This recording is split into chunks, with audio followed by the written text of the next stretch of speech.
I'll move on when I graduate. I'll move out this city, state. New lawns and new real estate. Thought I could replace it, but left high school to meet new friends, to only end up missing them. I see my life through a brand new lens, but I guess it all depends. I wish the best to everyone back home. Whichever way we gone, I hope one day we'll reconnect.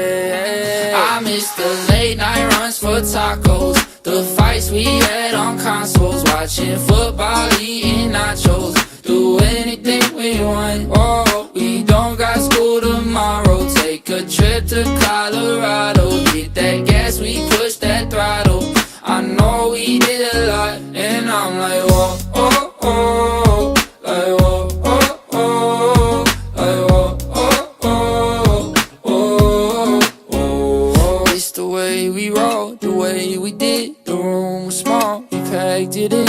It's not how we intended, but this distance apprehended. We got loose ends, live on two ends. I can't do this, I miss my true friends. They were students, but they act stupid, yes, yeah, yeah. And I wish the best for everyone at home. Whichever way they gone, I hope one day we reconnect. I miss the late night runs for tacos, the fights we had on consoles, watching football, eating nachos, do anything we want. Oh, we don't got school tomorrow. Take a trip to Colorado, hit that gas, we push that throttle. I know we did a lot, and I'm like, whoa, oh, oh, like, whoa, oh, oh, like, whoa, oh, oh, oh, oh, oh. You got red flags, but I'm colorblind. I ignore the signs, yeah, you know the vibe. And I still get all the butterflies from your diamond eyes when you tell me lies. You're doing cartwheels in my head, releasing my dopamine. You're breaking bad and now I see. What a time just to be alive. That night you told me things that you can't deny. Just friends hiding underneath your sheets.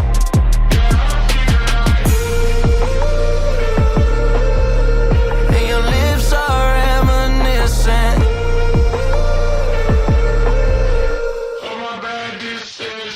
You got red flags, but I'm colorblind. I ignore the signs, yeah, you know the vibe. And I still get all the butterflies from your diamond eyes when you tell me lies. You got red flags, but I'm in denial. You got red flags, but I'm still wild. You got red flags, but I'm in denial. It's a red car foul every time you smile. Cigarette drags followed by the bottle. Yeah, I don't fuck with models, cause all y'all bitches wild. It's 2 a.m. in the morning, you don't respond to text. Where you at? It's just a test. I'm about to hit my ex for the flex. But do I wanna deal with the mess? You know I don't, but I'm a bit obsessed with the sex. And your lips are reminiscent.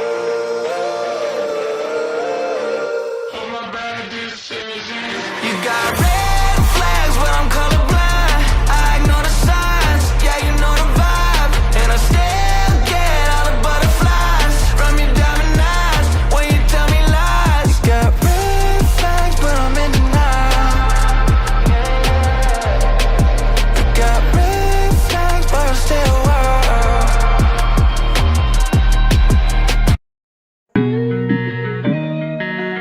Yeah. This song puts me in a place. I remember I was living in Malibu at the time and COVID had happened and I was feeling a little trapped there. It was time to leave Los Angeles. I wasn't living in Malibu, but we would drive out there to the PCH and look for some inspiring. PCH driving, I needed some inspiring. Peace and quiet, I'm running from the siren. They ain't been around, but they know about where I've been. Had to put the time in. Fuck a plug, you don't need it when you plugged in. They know it's us, we don't need no introductions. It's just us, we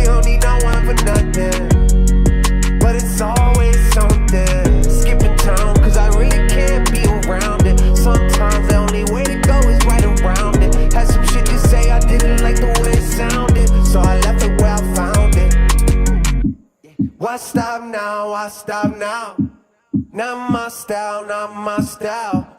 Drop top down, that's my style. Why stop now, baby? Why stop now? PCH driving, I needed some inspired. Peace and quiet, I'm running from the siren. They ain't been around, but they know about where I've been. Had to put the time in to let them know that ain't coming, we all feel the pressure. Bitch, I'm plugged in, yeah, the vibe is electric. Room full of comments, they all tryna sex it. Feel like Dennis Rodman in 1997.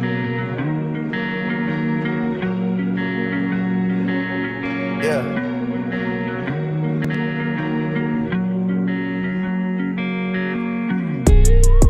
I don't do this, but I do tonight. Eat that pussy like it's food tonight. They don't love me, but it's cool tonight. I like to keep it loose, but keep the moves tight. You was right, running numbers up, I'm shooting dice. Fuck a suit and time, loosey goosey, but the moves are tight. Louis slippers never slipping, I just like to slide. I was on your side till you group me with these other guys. Hand on the blunt, I ain't done. Here come the sun, here up in a bun, yeah.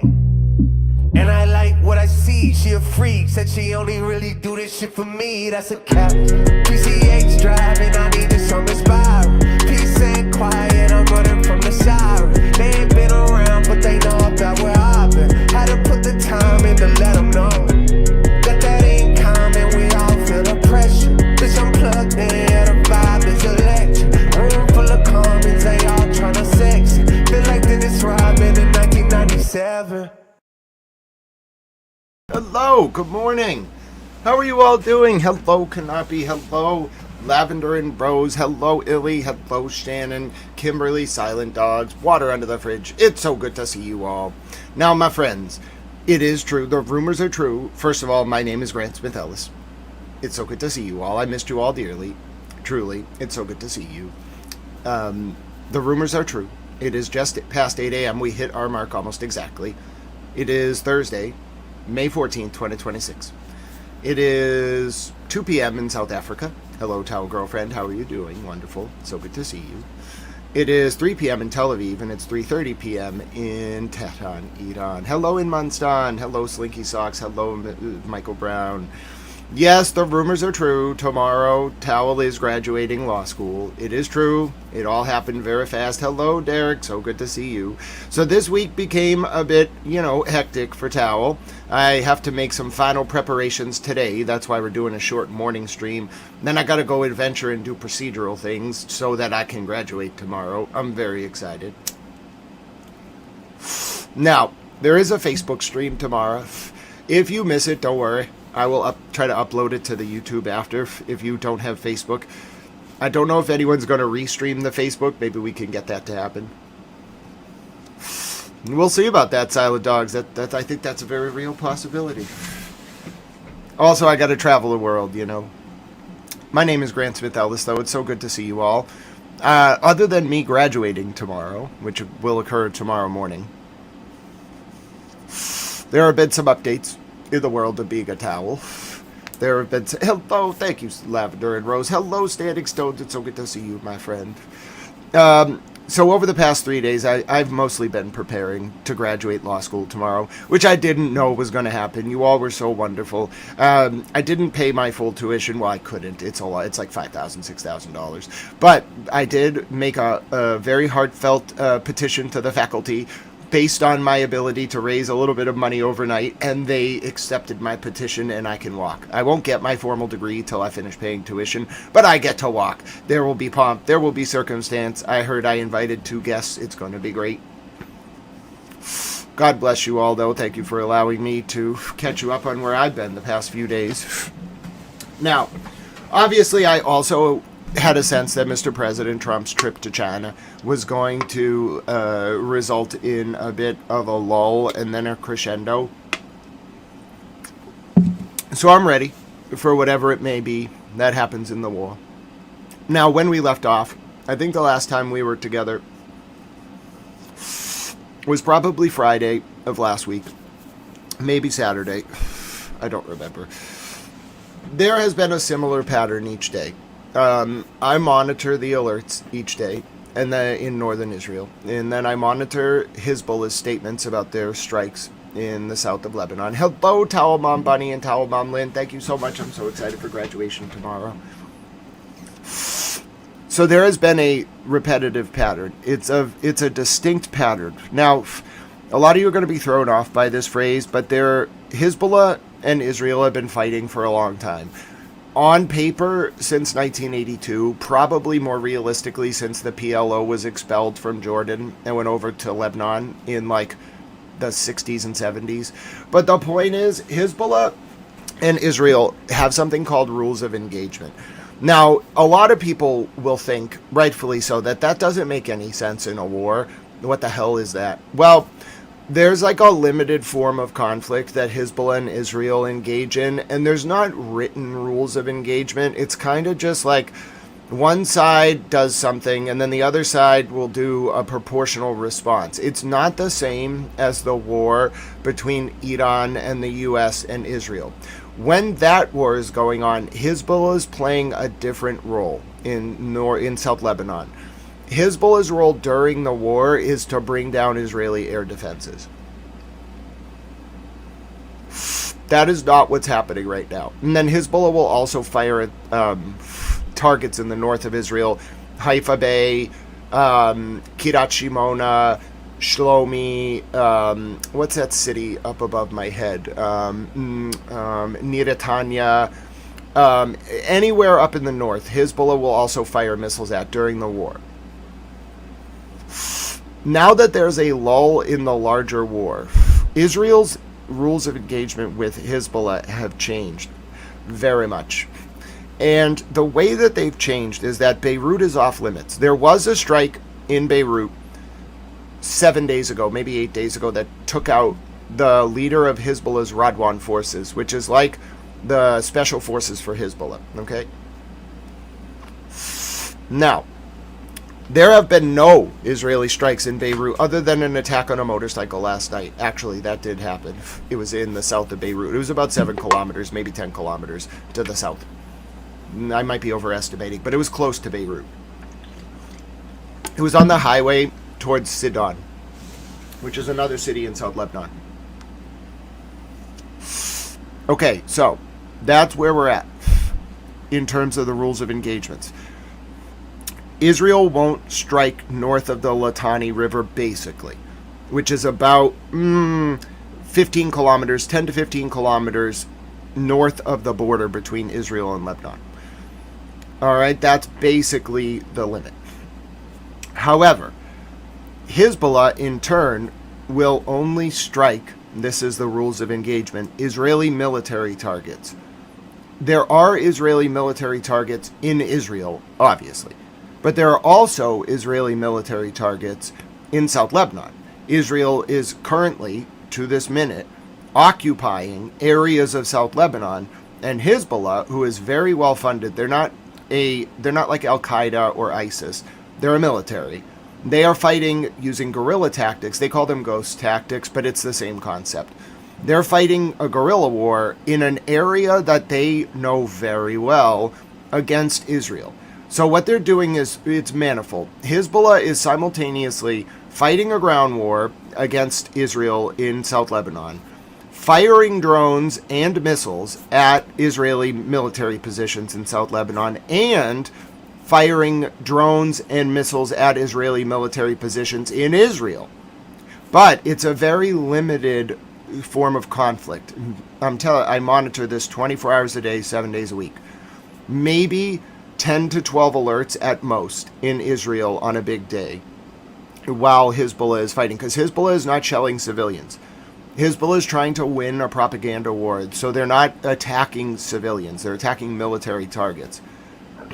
But they do set off alerts when the military targets are in northern Israel. So we get, I'd say, at most on a heavy day, 8 to 10 alerts in Israel. On a light day, 0 to 1 alert. They always start at about 1 to 3 a.m. my time. So it's always at the break of dawn. Hezbollah always attacks in Israel for the first time during this sort of limited rules of engagement conflict, whatever you want to call it, occupation, resistance, etc., at about 9 a.m.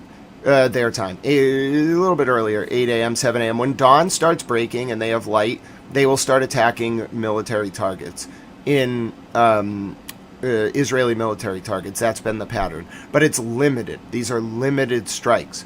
Now, a lot of what's been going on over the past few days, by the way, there's also been, I'm sure Interpretal has been on this, there's been some earthquakes in Iran. There was a 4.8 magnitude earthquake outside of Pardis near Tehran maybe 2 nights ago on May 12th, and then last night there was a 5.0. There is a fault line that runs, like when the people who founded the city of Tehran put it there, they didn't know about fault lines. There is a fault line that literally runs right along the north of the city. So I wouldn't say it's incongruous for there to be earthquakes, but earthquakes, they can be a sign of like underground missile testing, if you know what I'm saying. So I monitor it. Now, there was no actual debris on the 12th. I'll show you a scene from Pardis in Iran on the 12th. There was no actual debris or anything of that nature on the road. You can see we're taking kind of a trip through Pardis here.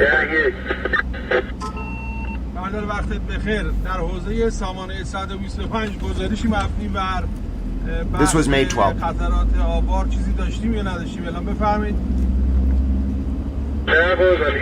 So that was in Tehran. You can see there was no real damage.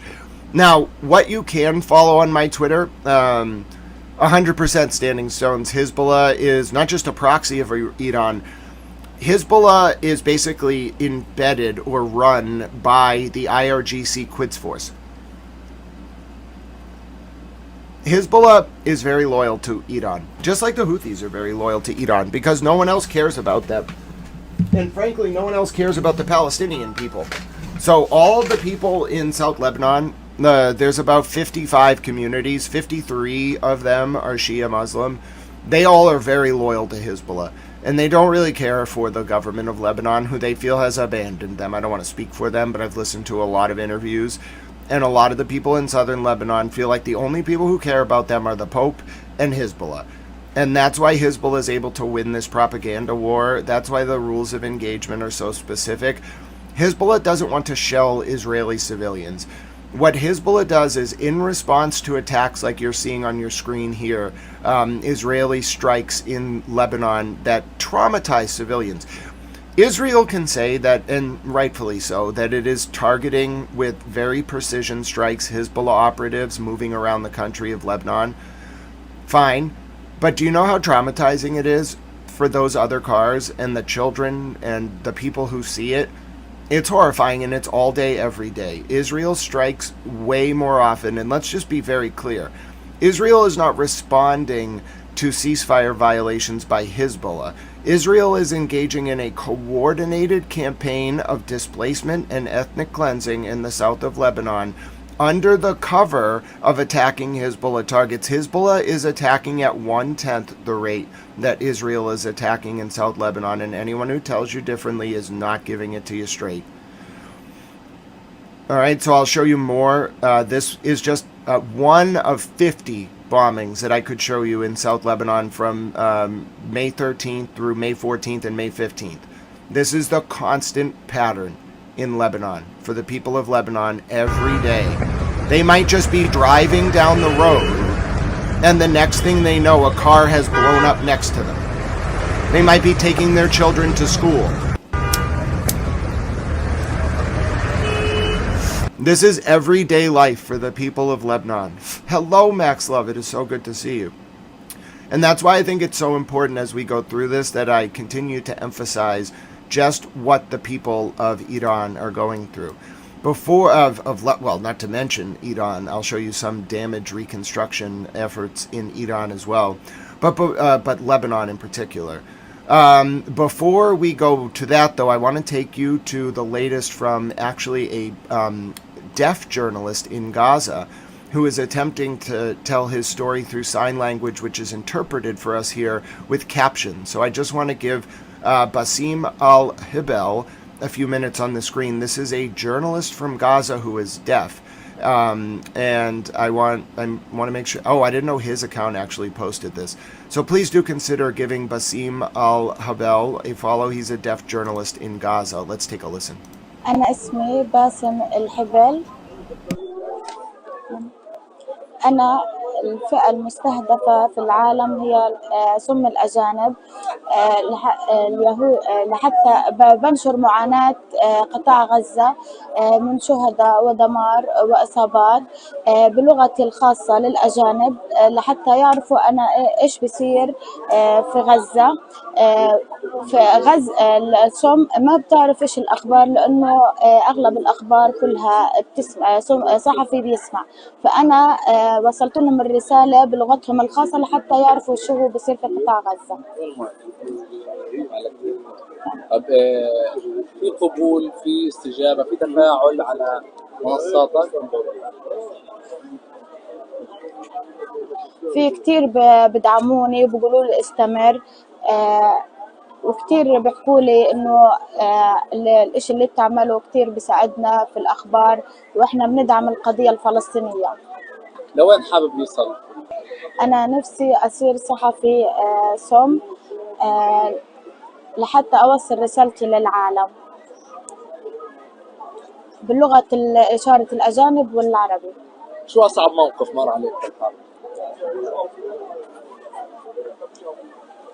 أصعب موقف إنه أنا ما بسمع صوت القصف.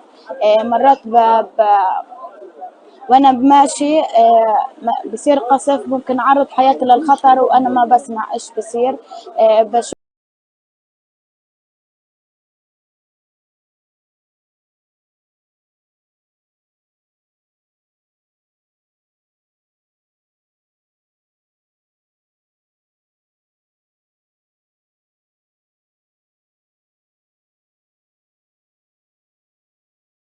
Hello, we're back. Thank you very much for your indulgence. I have a new towel internet connection and I'm still learning how to set it up, and my Wi-Fi that I have set up is not set up to automatically connect, so bear with me. New towel internet, it's really good. I like it. It's working fine so far. Everything's good, but I just have to make a few changes.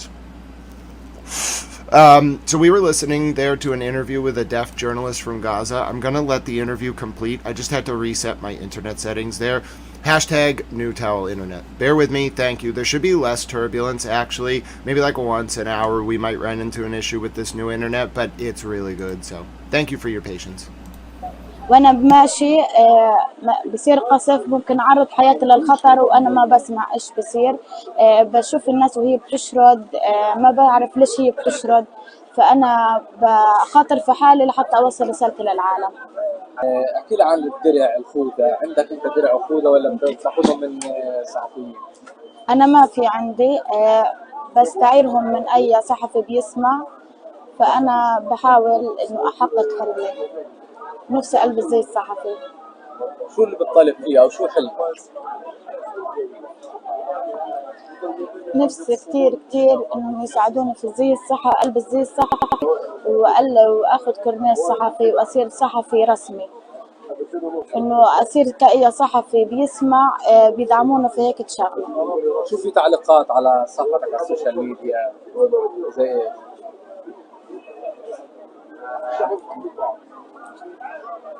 كتير بيحكوا لي استمر. لأول مرة بنعرف إنه في غزة في احتلال، ما بنعرف أخبار غزة. لأول مرة بوصلنا أخبار إنه في غزة احتلال من شهداء ودمار. فئة السلطة. صحيح، وفي فئة الأجانب، وهو بيعمل إنه بيترجم باللغة الأجنبية بلغة الإشارات وبيكتب إيش حكى باللغة الأجنبية. تمام. أنا بتفكر إنه أنا لما تخلص الحرب لا حقعد، لا راح أضل مستمر لحتى أوصل وأحقق هدفي. أنت شو اسمك؟ أنا اسمي باسم الحبل. قديش عمرك؟ عمري 27. من وين مكانك؟ أنا من شمال قطاع غزة، من بيت لاهيا، ونزحت على الجنوب في دير البلح. That was great.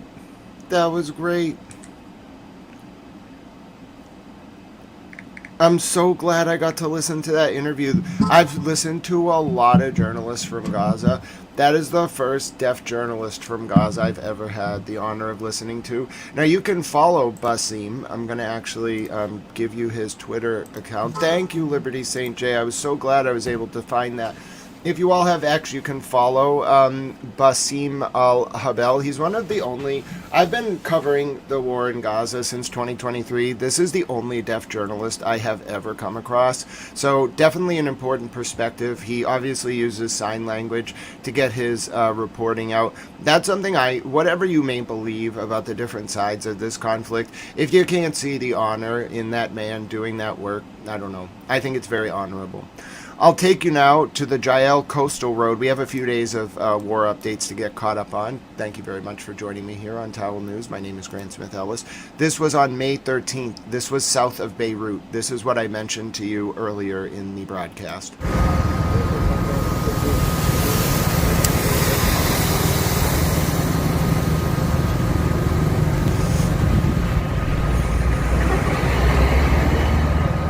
Hello, First 48, my friend. It's so good to see you. I'll take you now, as I mentioned, to the just constant pace of life in southern Lebanon every day. This is not an aberration. This is an everyday thing. This was from Courtney Boneo on May 13th, so I'm still 2 days back. This is an everyday thing. This is the reality of life in South Lebanon.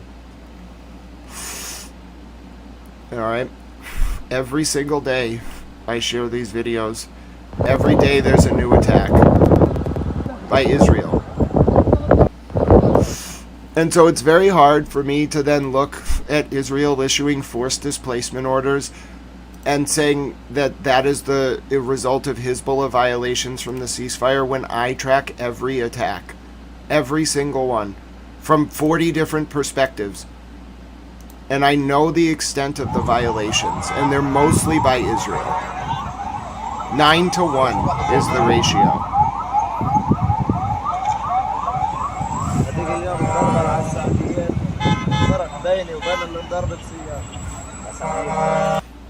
You have a wonderful time gardening, Silent Dogs. The trees are important. We love the trees. God bless the trees. Now, let me take you to a report from Zena Kador on May 13th regarding those forced displacement orders. Continue despite a U.S. brokered ceasefire that took effect last month.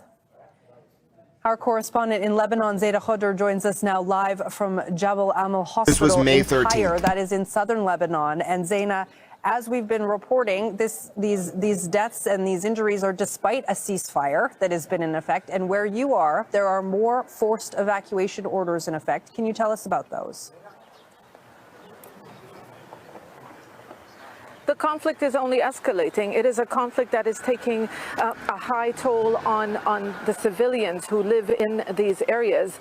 A forced evacuation order, the latest to be issued by the Israeli military for at least 6 villages in this area, among them Abbasiyeh. And as you can see behind me, one of the few remaining hospitals in this area. There are only 3 left in the whole district of Tyre, and there are still people who live here. At least 100,000 people live here. So these hospitals really are a lifeline for these people. But some of them, those who are injured, don't make it because the road, it's a long journey to reach these hospitals. People are still in villages further south. These strikes really have been relentless, whether it's in the Tyre district or whether it is in the Nabateeh district. I can tell you when that ceasefire was announced, which really exists only in name in this area, from April 18 to May the 3rd, this is statistics that the hospital management gave me, 175 war-wounded people were taken to this hospital. 145 of them died because, first of all, many of them had severe injuries, and second, it was such a dangerous and long journey to reach this hospital. Now, there is staff who are working here. Medicine is still reaching the hospital, but what the doctors here are telling us is that the longer this conflict continues, the harder will it be for them to continue operating. So people still remain in this area. And we have to remember health facilities, ambulances, they have been repeatedly targeted, near daily strikes, deliberate and direct attacks on paramedics. Just yesterday, 2 civil defense members were killed in a double tap strike. And what we've seen these paramedics now do is carry a camera with them wherever they go. They want to film the rescue missions, to film the evidence when this double tap strike happens and their colleagues are either killed or injured. So this conflict is only escalating. Al Jazeera continue despite a U.S. brokered secret. That was the May 13th update from Zena Kador. In a towel-related update, so many of you congratulated me on X for graduating law school that it caused the phrase "Congratulations, Grant" to trend on X. In turn, some nice man named Jonathan got a little confused when he saw that. Apparently he doesn't follow Towel, which, I can understand, So he said, "Congratulations, Grant is trending." I'm assuming that is congratulating Amy Grant on the release of her new album, The Me That Remains, her first original album in 13 years. Congratulations are well in order. Congratulations, Grant. Now, it turns out that the phrase "Congratulations, Grant" was actually trending because so many people said congratulations to me when I graduated law school. So I went into the man's comment and I said, I thought it would be good to say, "Hello, Grant here. It's actually about me graduating from law school. I'm shocked as well. That said, I wish Miss Amy Grant well." And then my dear friend Hydro said, "Amy Grant is cool, but the journalist receiving his Juris Doctorate despite overwhelming challenges is the Congratulations Grant trend. Give him a follow. He'll keep you in the loop and amused with his well-researched quality takes on news, law, and life in general. Cheers." Oh, God bless you, Hydro. You're wonderful. So yes, you all caused the phrase "Congratulations, Grant" to trend. I mean, that was great. That was a nice little, oh, you have a great time standing stones with the pup. That was a very nice, graduation gift to see "Congratulations, Grant" trending. That was great. On the 13th of May, 2 days ago, yesterday, that would be Wednesday, May 13th, Benjamin Netanyahu's trial in district court in Israel was delayed because of Mr. Netanyahu getting a security note, which has happened about 6 or 7 times now. Taking you to that same day, so yesterday, there was a raid on the Al-Shamali Tower in South Lebanon. This was quite an extensive Israeli bombing raid in South Lebanon. This was right around when the Prime Minister got his note to leave court.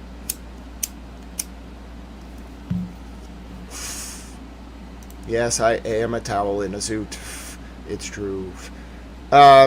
Taking you now to a video of some cows.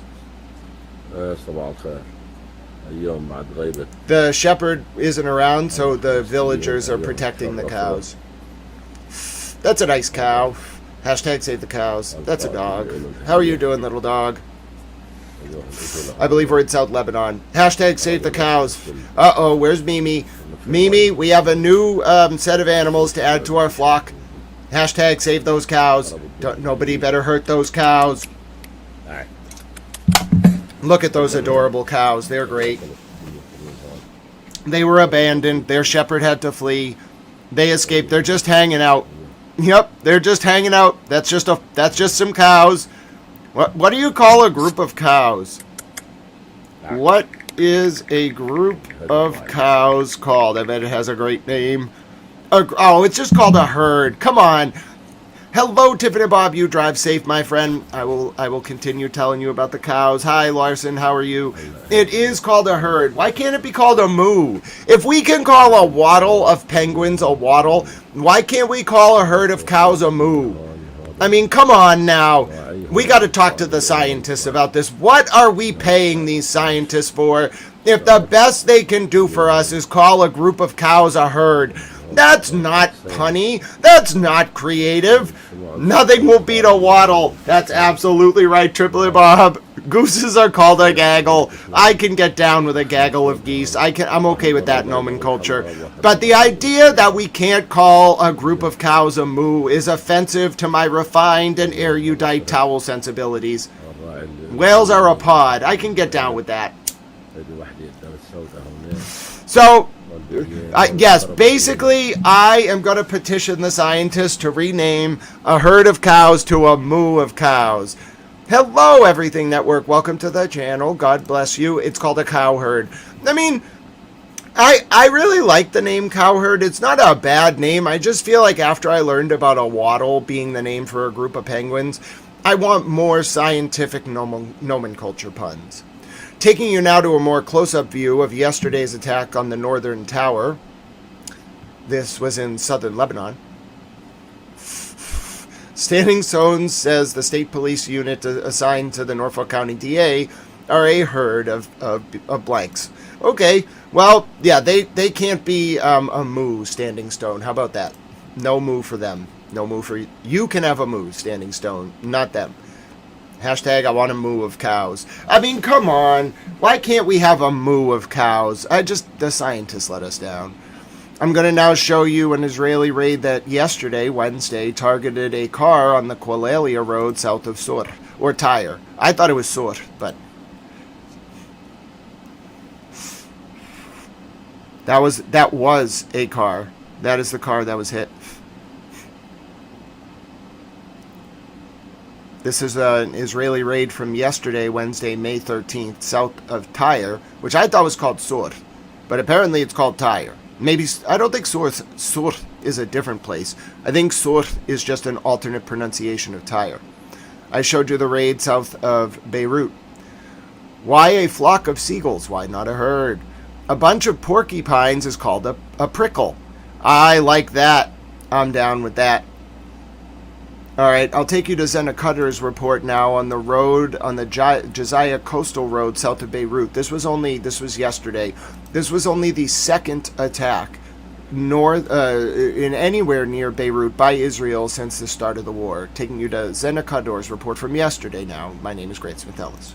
Across southern Lebanon. Oh, God bless you, Lavender Rose. I bet that was a very rewarding experience. Hashtag save the cows and the calves. Our correspondent in Lebanon, Zaina Khudr, joins us now from Jabal Amal Hospital in Tyre. And I understand you've been hearing some harrowing stories from survivors of Israeli strikes, including children, right?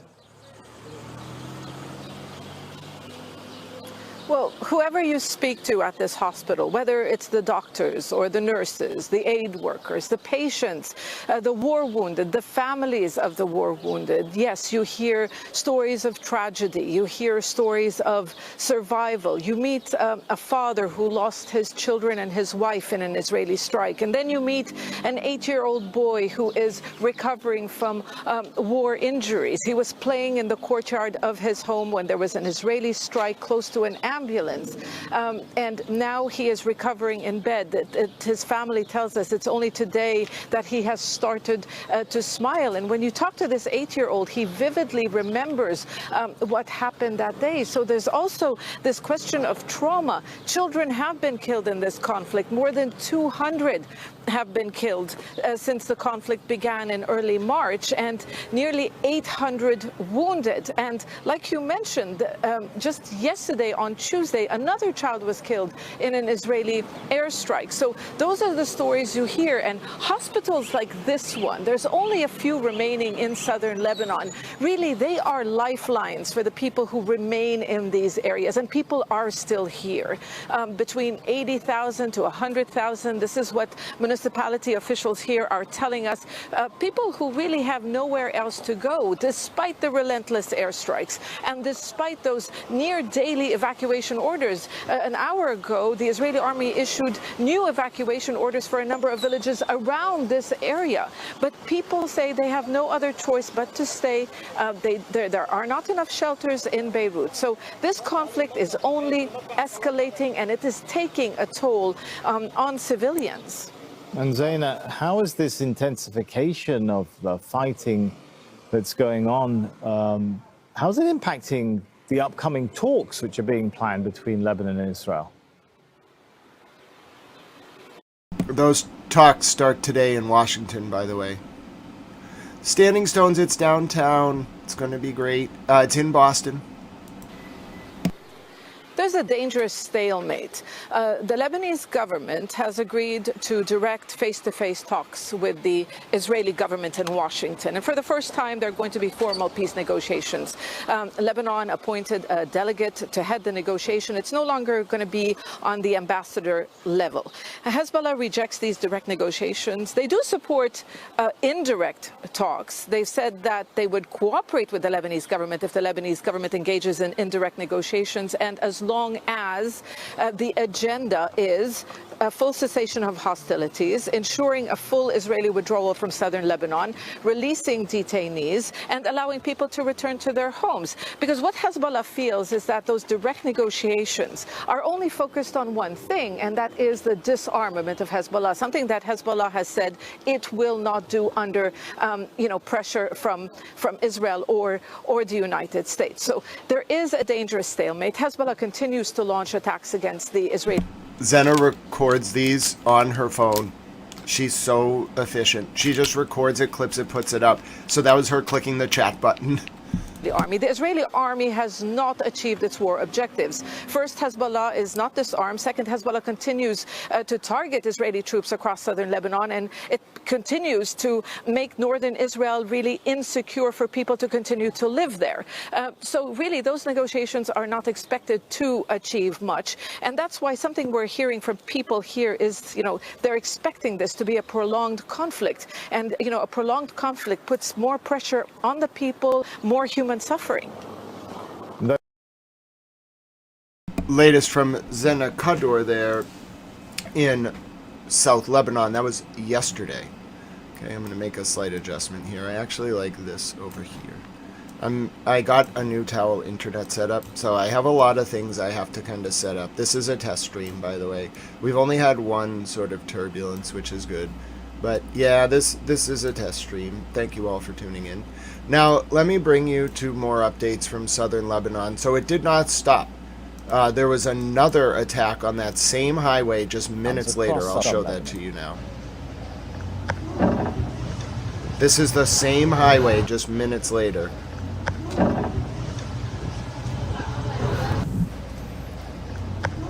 Thank you so much, Soraya. God bless you. It's true. Towel loves Boston. This is the latest, by the way. This was just minutes later on the same highway, folks. Same highway, minutes later, south of Beirut. It was right after Zena finished her report. This was yesterday, Wednesday. I'm getting you caught up. Okay, so that was yesterday. I'll take you now to double missile raids. This is the raid from a more zoomed out perspective. This was on that same road south of Beirut yesterday.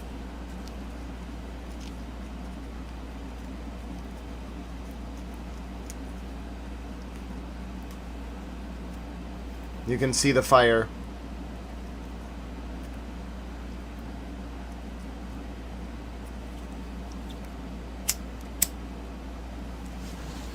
The unfortunate, never-ending, and consistent reality of life. This is just one day.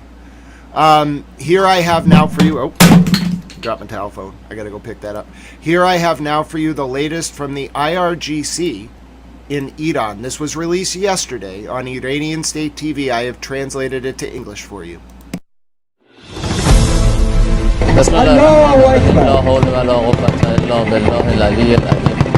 در ادامه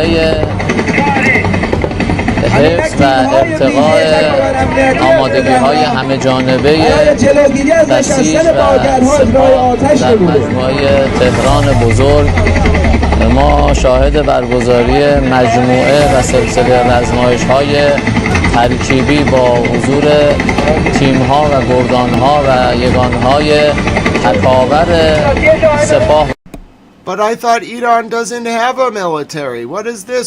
Did someone mislead me? Iran actually does have a military. This was released yesterday. I have been misled. و بسیج هستیم.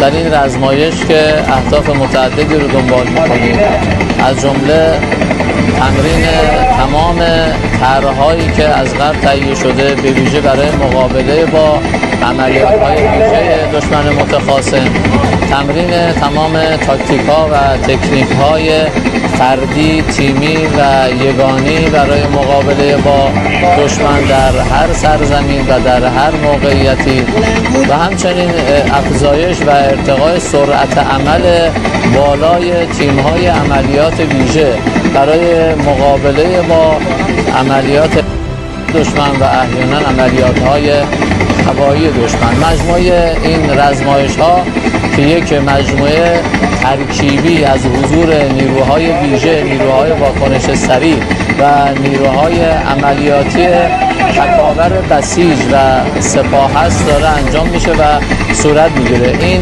تمرینات و این رزمایش‌ها در زمین‌های شبیه سازی شده برای مقابله با عملیات‌های ویژه طراحی شده و به مدت 5 شبانه روز به اجرا در آمده. به حول قوه الهی تمام اهداف از پیش تعیین شده این رزمایش و این تمرینات تاکتیکی تحقق پیدا کرده و ما از سطح بسیار خوب و بالایی از آمادگی‌های همه جانبه برای مقابله با هر تحرک از دشمن متخاصم، دشمنان آمریکایی و صهیونیستی در هر نقطه و در هر زمان با کمترین زمان ممکن هستیم که به این بالندگی و به این آمادگی و به این روحیه جهادی.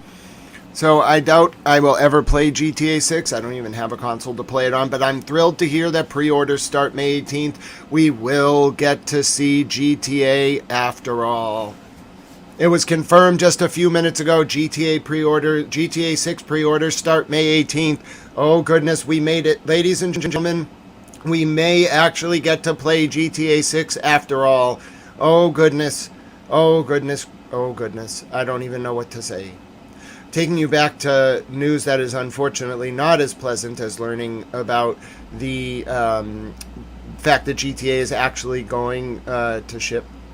I'm going to show you now the latest from that bombing east of Sur yesterday, and I'll show you the impact on the ground where it was absolutely devastating. This is South Lebanon.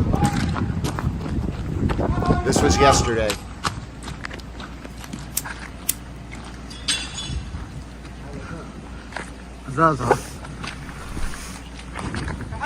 Lavender and Rose, I heard about that testimony and the manipulation of the files, and I absolutely will be looking to review that. It was in front of a congressional committee yesterday, I believe. Yes, I did see that.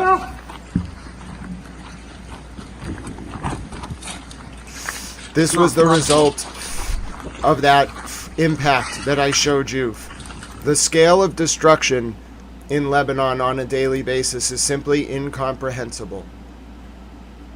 I must show it to you, not only so you get caught up, but so that I can show you the scale of the destruction. This is another impact on Saidat Highway. Every day. Non-stop. All day in Lebanon. I'll take you now to another view of the targeting on the Saidat Highway. All day, every day. And you can see the people of Lebanon are rightfully asking, what ceasefire? Who is enforcing this ceasefire? And who does it apply to? Taking you now to the latest release from Hezbollah yesterday, which goes back, it was released yesterday, but it shows a footage from May 12th targeting a Markava tank in the vicinity of Khirbet al-Manara on the southern Lebanese border. Latest from Hezbollah yesterday.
Latest there from Hezbollah in southern Lebanon.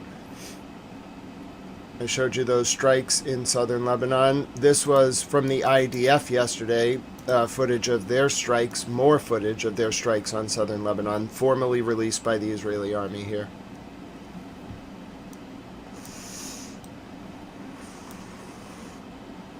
Hello, Wayne. It's so good to see you. God bless you, my friend. This was the latest from the IDF, released yesterday, showing their attacks in southern Lebanon. I showed you the report from the attack on the Sadat Highway. Taking you now to the Nuroline pipe station in Bashkortostan, a major hub in Russia's Transneft-Ural oil network. Russia's emergency ministry blamed a worker error, but unconfirmed reports yesterday relayed a Ukrainian drone strike. The facility, according to open source intel, is over 1,200 kilometers from the Ukrainian border.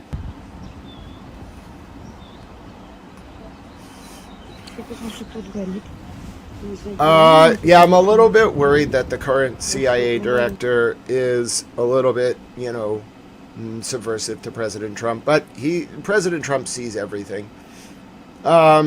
Taking you now to a scene from Ramallah, in specifically the town of Abuin yesterday, where some settlers from Israel attempted to steal sheep from Palestinians, who in turn tried to get the sheep back.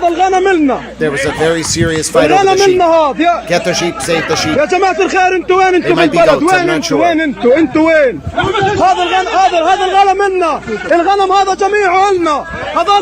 Oh, they're definitely fighting to save those goats. We talk about fighting to save the goats, but they actually save them. You want to talk about really saving the goats? You got to go in there. You got to tell the Israelis, no, you can't take my damn goats. Then you take the goats back. That's how you save the goats, ladies and gentlemen. That's real, honest to God, goat saving right there. A lot of people talk a big game about saving the goats, but that is actual on the ground goat saving. Oh, Mimi's gonna be thrilled. I have to save this link, okay? Hold on, I have a plan. Hold on, I have a towel plan. Watch this. Watch this. Oh, Nightbot's gonna come to the rescue here. How you doing, Nightbot? You ready for this? Ready for this? I'm gonna make a goats command. Everyone get prepared. It's gonna be great. Come on. I want to make a notes command. Thank you. Hold on. No, not a notes command. A goats command. Oh, we're making a goats command. Oh, okay, ready? Some people talk about saving the goats, but these men and women actually put those words into action. Be like these heroes. No, be a hero today and save the goats. Okay, are you ready for this? Are you ready for this? We now have a goats command. Okay, all you do is type !goats. And then it links you to the goat video. Hashtag save the goats. Oh no, is it too long? Does it actually work if you click the video, or is it too long? Did it work? Please tell me it worked. Oh, this better work. This better work. I demand that this work. It worked! Oh, Nightbot's the best. We now have a goats command. Anytime you want, you can just link people to that video. You can just type !goat, goats in particular, and it will link people to the video about saving the goats. I'm thrilled.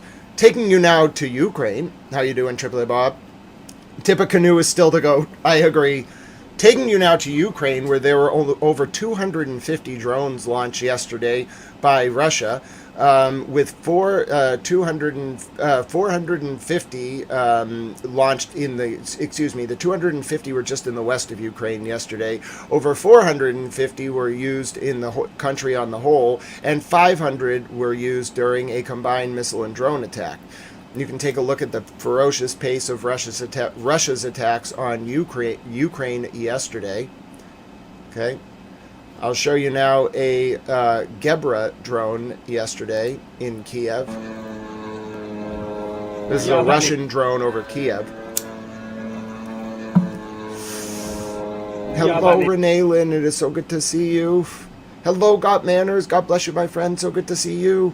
You got to remove the space before goats. Just exclamation point goats. Taking you to Ukraine now. I will have more updates. There was a very intense attack on Ukraine overnight, which I will have an update for you as well in a few minutes. This is a further video from Der Kunan al-Nar in southern Lebanon following an Israeli bombing yesterday, Wednesday.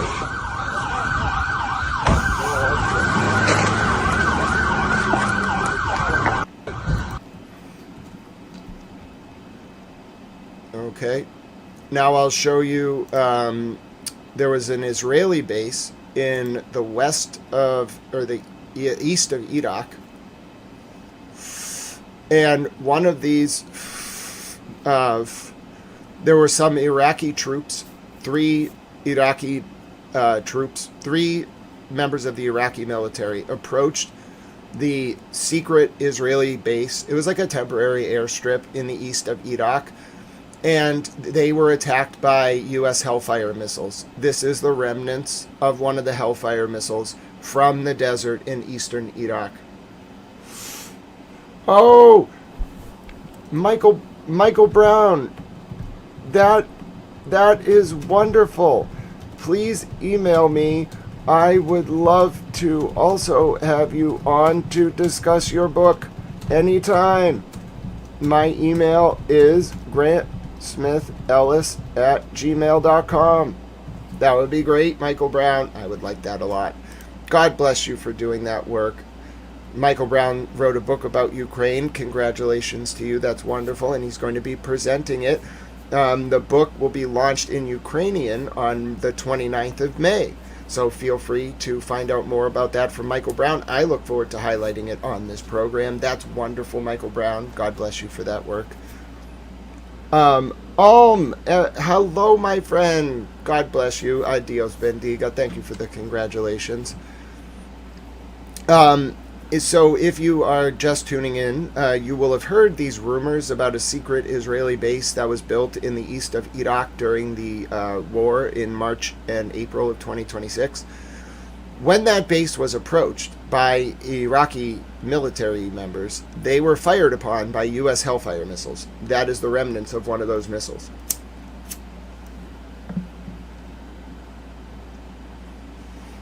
It is not about Ukraine. It's called the Presence Process, and it is about emotional integration. Michael Brown, when you said it was being released in Ukrainian, I figured it was about Ukraine, but the fact that it's being translated into Ukrainian, impressive in and of itself. And also, I'd still love to learn about the book and talk to you about the book. And I'd even like to learn about you talking to the Ukrainians about your book. Yes, Shannon. Okay, so, folks, let me take a pause while this Hellfire missile, which is a very rare picture to see, by the way, which is why I highlight it for you. Oh, wonderful, Tiffany Bob. I'm glad you've made it back home, my friend. How are you doing? God bless you. That must have been a fun morning adventure. Here's the information I have for you all. Okay, so I'm graduating law school tomorrow. Then my birthday is in 10 days or so. It's in a little bit. Then, within 2 days of my birthday, I'm going to South Africa.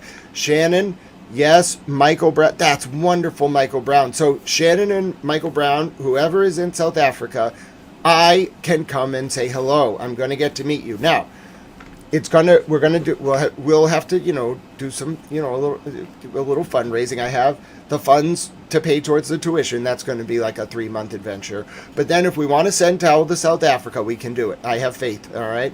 It's going to be great, all right? I'm going to go visit Towel Girlfriend. It's a 21-hour adventure. I have to go to London. Then I have to go to South Africa. It's going to take a long time, but I'm coming to visit you. I will come say hello to you, Michael Brown and Shannon. That would be wonderful. Yes, Michael Brown, I would love to meet you. I'd love to say hello. Towel Girlfriend and I are going to have a great time in South Africa. I already know it.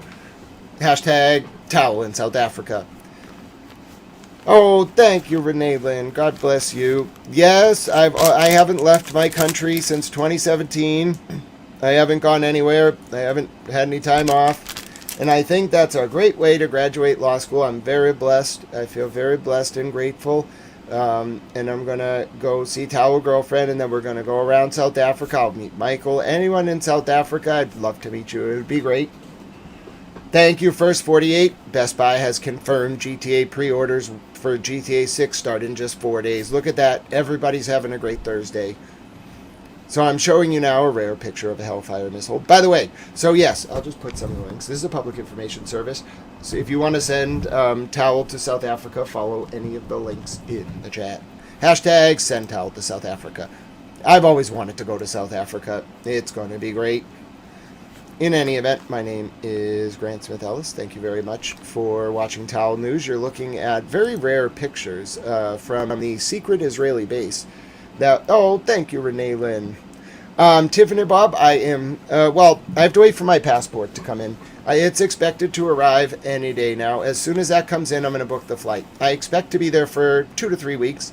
I will absolutely be uploading travel videos, and you all are definitely going to get introduced to Towel Girlfriend. She's so wonderful. Exactly, Bunny. We need Red Dead Redemption 3. I bet it's already in the works. But yes, I will be in South Africa for 3 weeks or so in the coming weeks. It'll be great. Flying through Heathrow. It's a little pricey to get there, but we can do it. It's going to be great. It's going to take a little bit of investment in Towel. So, and also things were a little tough. So if you've been thinking, if Towel needs help, that I will definitely help him. So we have the law school fund through the GoFundMe. But if you want to help me personally, I have a Venmo, a Cash App, things like that. Somebody asked. So there's a Cash App, $ Grant Smith Ellis. There's a Venmo at Grant-E1. There's a PayPal, paypal.me/Grant Ellis. Yes, and so all of that will go towards my traveling adventures, and I will be very grateful. It's going to cost about $1,400 to get there and back, and then, while I'm there, I will be able to do what I need to do, hopefully. So, yeah, God bless all of you. Thank you for your support. I'm so excited. I haven't gone on a vacation in 7 years. I don't even know the meaning of the word. My name is Grant Smith Ellis. That, again, is pictures from the secret Israeli base in the east of Iraq that was just uncovered in the past few days. Taking you now to another Israeli bombing raid yesterday in South Lebanon, this in the Nabatayat district near Arab Salim.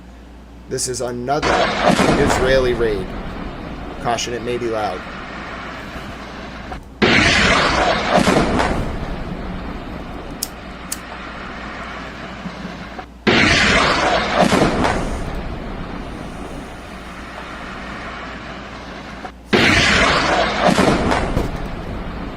Me too, Renee.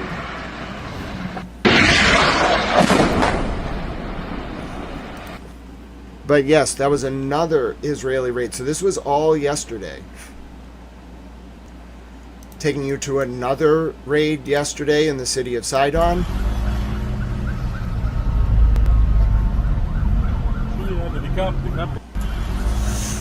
Motorhead, yes, but I'm showing every attack.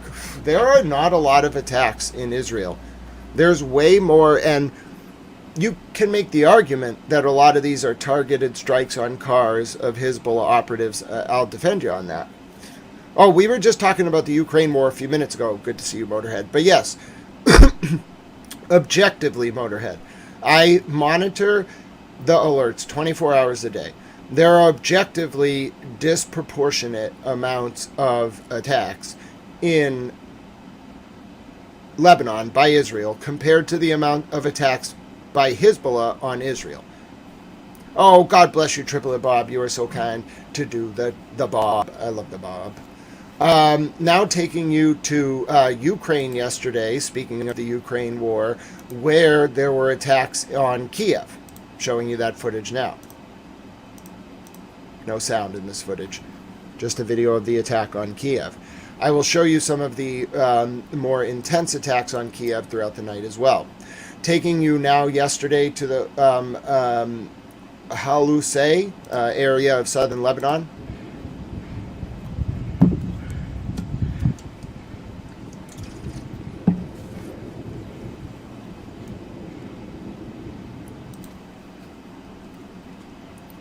Okay.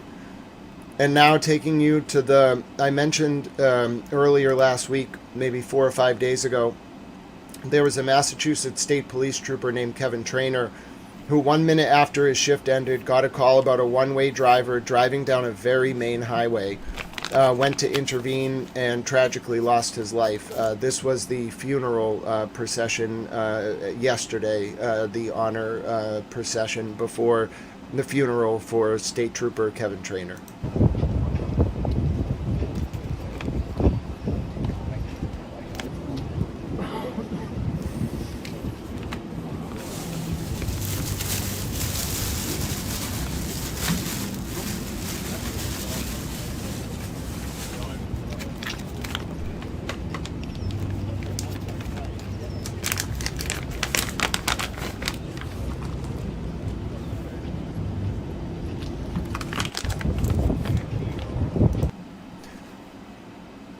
That's absolutely correct, Motorhead. The Yom Kippur War, in particular, I thought was particularly egregious. It was launched on a very sacred Jewish holiday in '67. Happy birthday, by the way, to Mr. Dennis Sweeney. Mr. Sweeney was in the chat earlier. Happy belated birthday. It was Mr. Sweeney's birthday yesterday. Boston Brandy put up a very nice video, so I'm very grateful to be able to say happy birthday to Mr. Sweeney. Happy birthday indeed. God bless Mr. and Mrs. Sweeney. It was also Sandra Birchmore's the anniversary of her birthday, either yesterday or the day before. God bless Sandra Birchmore, and that Farwell, Matthew Farwell case and the cover-up of Sandra Birchmore's murder will be covered on this channel extensively over the coming months. Yes, 20th Century Foxy. That trooper died in the line of duty, so it was a specific kind of procession, but John O'Keefe absolutely got a full honor guard procession with a substantial number, I'd say in the hundreds, maybe the thousands of police officers in attendance, 100%. Iran, for their part, shelled a radar on a hilltop in Halabja in Iraq's Kurdistan region yesterday. God bless you, 20th Century Foxy, my pleasure.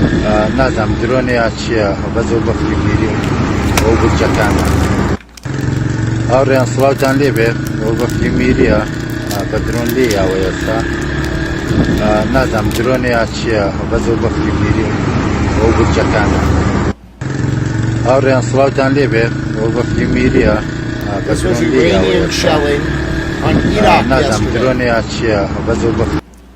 Iranian shelling on Iraq yesterday. Okay, it was Sandra Birchmore's birthday anniversary yesterday indeed. God bless Sandra Birchmore. You can find out more about Sandra Birchmore's case via Mizzy and Barb at Sandra Birchmore on Twitter.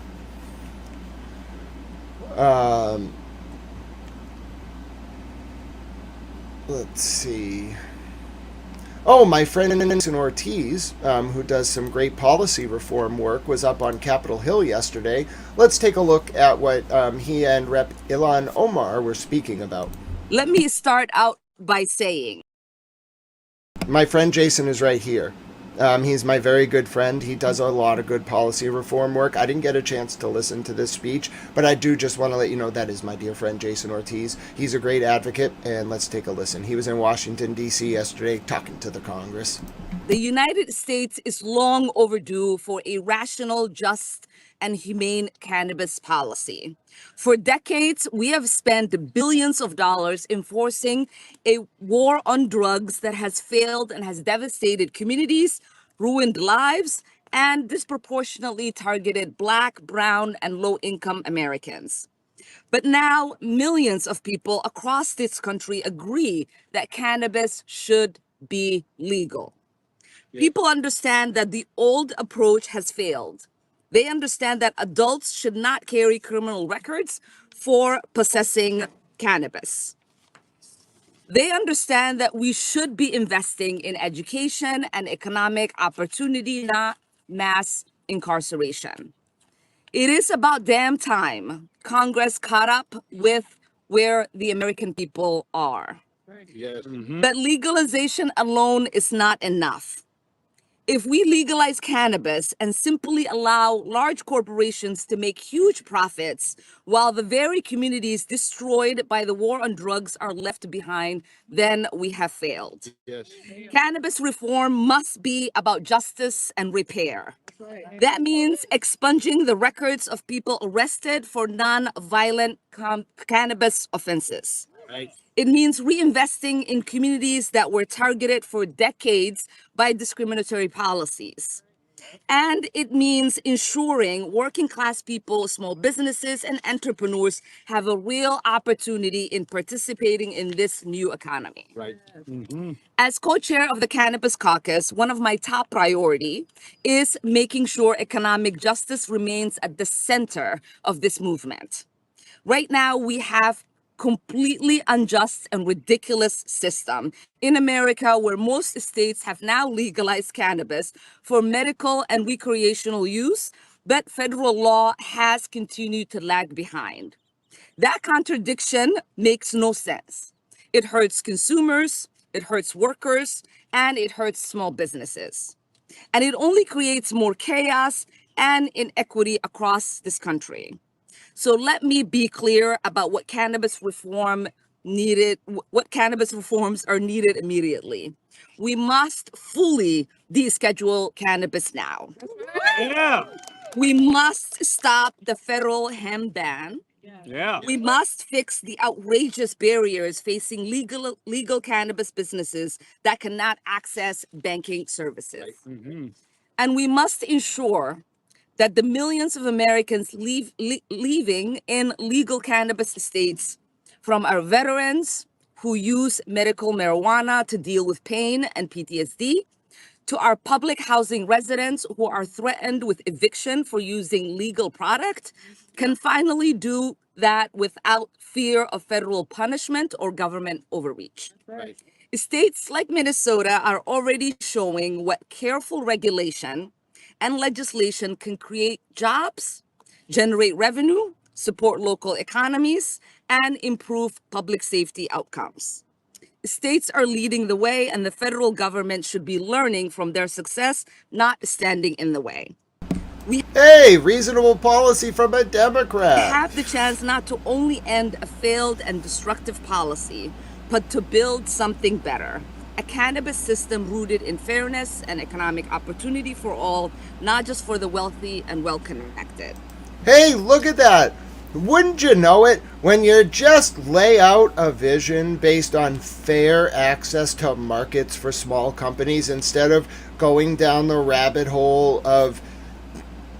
I'm not saying that racial justice is not important, but it's constitutionally prohibited to legislate that way. You got to look at the case law. You can't write, especially federally, statutes that are going to pass constitutional muster based on race.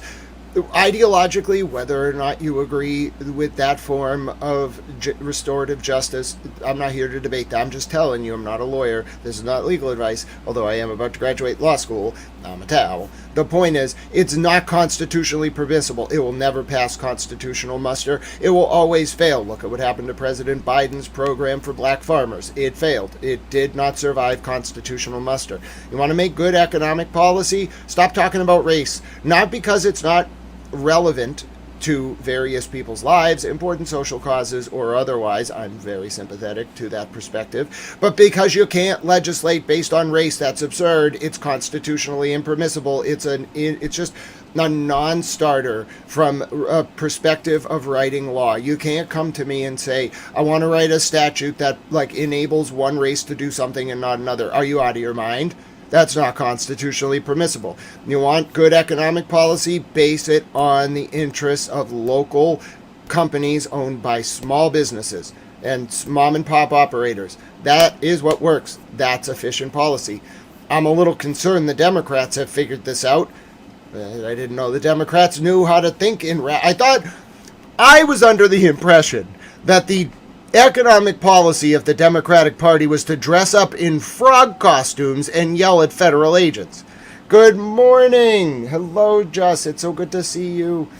But yes, I that is cogent economic policy. You want less government regulation because government regulation facilitates regulatory capture, which allows markets to centralize, which inhibits opportunities for small businesses and makes prices higher for consumers. That's what Adam Smith said. You read The Wealth of Nations, you read his analysis of the price of wheat in 1791, and he tells you exactly this. So because think about it. If a few really rich people, J.D. Rockefeller, J.P. Morgan, the Rothschilds, whoever the hell it is, have influence over large sectors of the market economy like BlackRock and all these other big like private investment, predatory vulture capital firms, whatever you want to call them.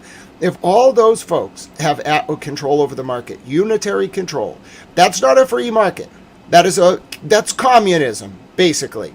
It's dishing out state resources to a small group of people via artificial market oligopolies, which is not free market capitalism. Okay, free market capitalism in its rawest form is actually warding off regulatory capture, and I can attest to this because I read Adam Smith and I know where the doctrine comes from. In its rawest form, it's warding off regulatory capture by having sound economic policies that don't favor the wealthy corporations that are trying to prevent the market from being fair. Now, you might be saying, yeah, but, it's a rich world out there. No, yeah, sure, you should be striving to make money, but when we're regulating a market, we don't want two companies owning the whole market. That's absurd. You would pay a higher price for a worse quality product. And we'd have no mom and pop stores. That would be terrible. You have to have a government policy that listens to all the interests of the manufacturers, but approaches with the most serious suspicion any proposal from that group of men, especially the well-funded manufacturers, because their interests almost always run contrary to the interests of the public. All they want to do is centralize market control and make a lot of money, neither of which benefits the consumer. You'll get higher prices for lower quality goods, and you'll have less jobs because there will be less local industry, and the big companies will ship all the jobs off to some other country where they can subsidize out the labor. You want to save the American market economy, you have to have cogent and erudite regulatory oversight. You have to be smarter than the companies. You want to regulate you want to be in the SEC and regulate traders, you better be the smartest trader on the planet. You want to regulate companies, you better know every trick those companies have. You want to write law, you better absolutely know how to listen to the interests of everyone, but favor the interests of no one, except for the public at large. So that's why I think it's very important. The Democratic Party is on the verge of collapse. Okay, it has been humiliated over and over and over again because it's inauthentic, it's dumb, frankly. It insults the intelligence of voters. It doesn't have an identity, it doesn't have policies. It has like a smorgasbord of interest groups. And that's not government. That's chaos, that's anarchy, that's degrading my representative democracy to pure chaos. You need adults in the room when you have representative democracy, okay? It's kind of the buffer, right, between the degradation of democracy into tyranny. It's what breaks the Platonic cycle. Plato said in Book 7 or Book 8 of the Republic, I think it was Book 7, that societies, it might be line like 56 or so, that societies naturally degrade from democracy, right, which is government by the wealthy, to oligarchy, which is democracy is government by landed, like you have to own land to vote, to oligarchy, which is government by the wealthy, to democracy, which to tyranny. Why were the founders of the American Republic so genius? Because they created a natural break in that cycle by creating representative democracy. Representative democracy, in turn, is designed to facilitate a buffer between the pure chaos of all these interest groups and lawmaking and regulatory codification and judicial decisions. And that ship sailed, and we almost screwed the pooch. But the Democratic Party in particular is a really good manifestation of this. They don't have any leaders. They don't have anyone who's willing to just tell the people who don't know what they're talking about to stop talking. They let everybody talk, even if they're dumb, and that's not how to run a political party. It's actually why the Democratic Party left me. I didn't leave the Democratic Party. I was happy to be in the Democratic Party, but they left me because they became absolutely absurd. They became reducto ad absurdum of themselves. Have you ever been to a Democratic Party convention? Do you know what it's like trying to negotiate a Democratic Party policy platform? They don't have policies. They're like, oh, what's the flavor of the week? What are you worried about? What are you concerned about? What do you need? And then it becomes this absolutely ludicrous, watered down vision that isn't actually coherent policy. In turn, all that America's left with are two factions of the Republican Party as the adults in the room, and frankly, that's what the damn Democrats deserve. They got about 20 years of work to do before anybody takes them seriously again, but they can at least start by talking about warding off regulatory oligopolies in the context of emerging market sectors. That's a lot better than dressing up in frickin' frog costumes and yelling at federal agents. I repeat, dressing up in frog costumes and yelling at federal agents is not economic policy. It's just being ridiculous. You're a damn hippie. Go have a festival of some kind. Jingle some keys around, whatever you damn hippies do. Stop trying to make policy by dressing up in frog costumes. It's a travesty. It's a sham. It's a mockery. It's a Travis-sham mockery. I'm offended. Hello, Andrew. It's so good to see you. Can I give my opinion on the virus? Until I see it proliferate under a WHO advisory, I guess I'm sympathetic to Triple A Bob's perspective. The human-to-human transmission seems to be an issue, but I'm not a scientist or a doctor, so until I can read a WHO advisory and report on it, I think my best informed perspective is I don't know enough to comment. And I would like more information, especially by way of like a large international health advisory body. That would be ideal. Anyway, that was a good towel rant. I had a lot to rant about. Adam Deutsch, by the way, who is running for district attorney in Norfolk County, he was attending Dovestock last week. He announced this yesterday on his X in support of those who do work to help survivors of domestic violence in Norfolk County. God bless you, Adam Deutsch. I wish you all the best in the September primary. By the way, if you live in Norfolk County, did you know that you can vote in the Democratic primary in September for Norfolk DA as long as you're unenrolled? So if you're a Republican and you want to vote for Adam Deutsch in the primary, you may consider switching your status, if you'd like, to unenrolled. You can do so up to 10 days before the primary. Hello, Dee Tames. It's so good to see you, my friend. Triple A Bob says, ideally we should avoid licking people who are infected with things. You know, Triple A Bob, I think that's really good advice. Now that I think about it, I generally avoid licking people. I don't think that's something that I have ever sort of run into. I've never been walking around and been like, I want to lick that person. Then again, you gotta... I suppose it could happen. I haven't been to South Africa yet. So let me just say I haven't run into that problem yet, Triple A Bob, but I really appreciate you. Oh, it's airborne. That's even worse. Taking you now to Kharkiv last night in Ukraine.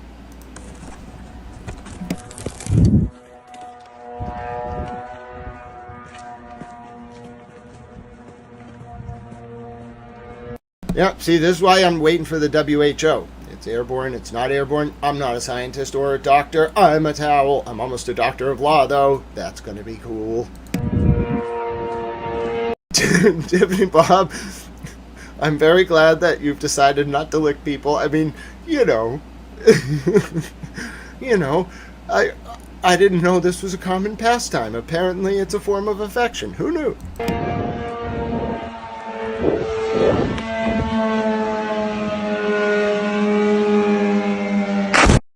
Oh goodness, I didn't realize, I thought this was just a drone hovering.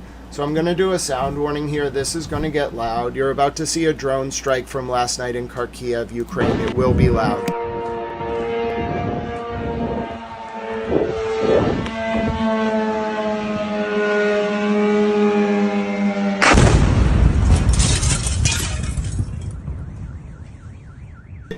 Wait a minute. Did glass just break over that dude's head? Wait, what? Are you kidding me? This man is the most casual... Oh, wow. Look at him. I hope you all understand what happened. So he's walking in what looks like a park. It looks like there's like an apartment building behind him. And he hears this drone. First of all, that is a bad sound. That's like a you run sound. He's kind of like, well, I hope it doesn't hit me. He's filming it. He's a Ukrainian man. He's filming this, okay? And he's like, oh, it hit over there. I should film that. It hits probably like 150 feet from him. It hits a building. The force of the Russian Shahed drone hitting the building is so strong that the building this man is standing next to, its windows shatter onto his head. Oh my word. Oh no, Renee Lynn. Renee, send me an email, my friend. If we can help you in any way, shape, or form, we will. If we can set up a fundraiser, I'll do it personally, my friend. Email me anytime. It's Grant Smith Ellis, my name, at gmail.com. If you need me to help you set up the fundraiser, Renee, I will do that. I'll share it here. I don't know how exactly like care coordination programs work, but if we know someone in your state, we'll have them help. We'll do whatever we can. We have a good network here, Renee. We won't abandon you. Just make sure you send me an email, or if like it doesn't go through, it should though, no matter what, grantsmithellis@gmail.com. Remind me in live chat multiple times, and then we will, like, whether it's me or we'll find someone, we will do it. I'll do it personally. I will help you. I will not abandon you, my friend. Just make sure you keep it on my mind, especially email. I'm not the best at responding, but I'll forward this one to Towel Girlfriend, and I'll make a note. I'll be like, we got to stay on this, and we'll bring it up in the Discord. Renee, if you're not in the Discord, please do consider joining the Discord, especially with this advance notice. I'll do everything I can to help you, my friend. God bless you. That was the latest update from Kharkiv, Ukraine.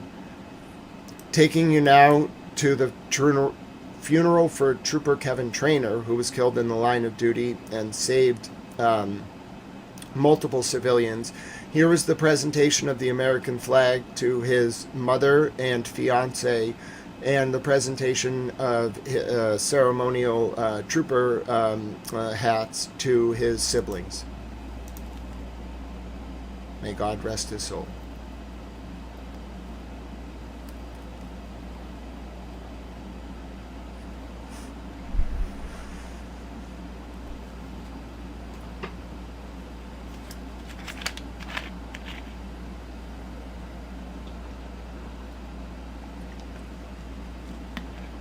That is Trooper Trainer's fiance.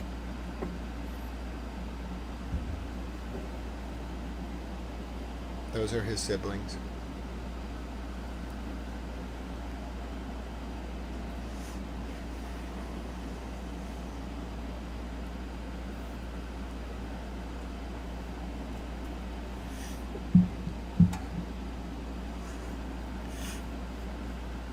A hero. The director of the FBI, other federal and state officials all put out messages in support of Trooper Trainer. God rest his soul. Renee says, thank you. I will send an email, but make sure it's after when you enjoy your graduation. I'm in your state. Remember, we both graduated from our Eagle School. Oh, Renee, thank you for reminding me. You know, I've met probably 4 people who graduated from BC, but yes, I think that Boston College has the most wonderful network of alumni and alumna that I've ever met. And Renee, it's wonderful. We're both Eagles. I was basically a double Eagle, and I think it's wonderful that we're able to connect. So yes, Renee, absolutely. And never let me forget. I'm going to remember that now. Renee is an Eagle. Boston College is great. That was my alma mater. Twice, actually. I didn't do my oral comprehensive exams because I got very sick in grad school, but I finished all my classwork for a graduate degree. I wonder if they'll let me go back under some kind of exemption and do my oral comprehensive exam so I can get that other degree too. Taking you to Tewksbury, Massachusetts last night, where an animal control officer saved all of those ducks. Yes, indeed. Their mother was tragically hit by a car, but the Tewksbury animal control officer managed to go in there and save those baby ducks. Dee Dee Thames, so the school did give me permission to graduate tomorrow. I'm so excited. You'll be able to watch on facebook.com/New England Law Boston. If you don't catch it live, I'll try to put a recording up. But yes, even though I raised enough. I didn't raise the whole thing, but I raised enough where I was able to petition the faculty to be able to walk at graduation and then finish paying the tuition over the coming months. And that was wonderful. I'm thrilled. Hello, Joyce. God bless you. It's good to see you. So yes, I will be walking, and you will be. It's my law school. Oh, I thought you said degree on what, Triple Bob. I was like, a degree? It's in law. Oh, Dee Dee Thames, God bless you. It's so good to see you. Now, there was an odd incident this morning, actually. I don't have any more information on it. It was at 1:21 a.m. There was rocket fire detected in 2 Israeli towns to the east of Gaza in the south of Israel. I have no more information about that. It's to the west of Beersheba, near the Negev. I did not get any follow-up. I wish I could tell you more. If I hear a follow-up, I'll let you know. But it woke me up, actually, this morning at about 1:21 a.m. Eastern Time. Oh, don't worry about it, Share Bear. There's no actual obligations. Your towel wrench is a defense mechanism, so your perspective cannot be silenced. But yes, you have not failed. You've succeeded, if anything, because it's so good to see you, and I'm glad to say hello. Oh, God bless you, Renee. I'm looking forward to you being able to watch tomorrow as well. Now, we finally have reached today. I got you caught up over the past 2 days.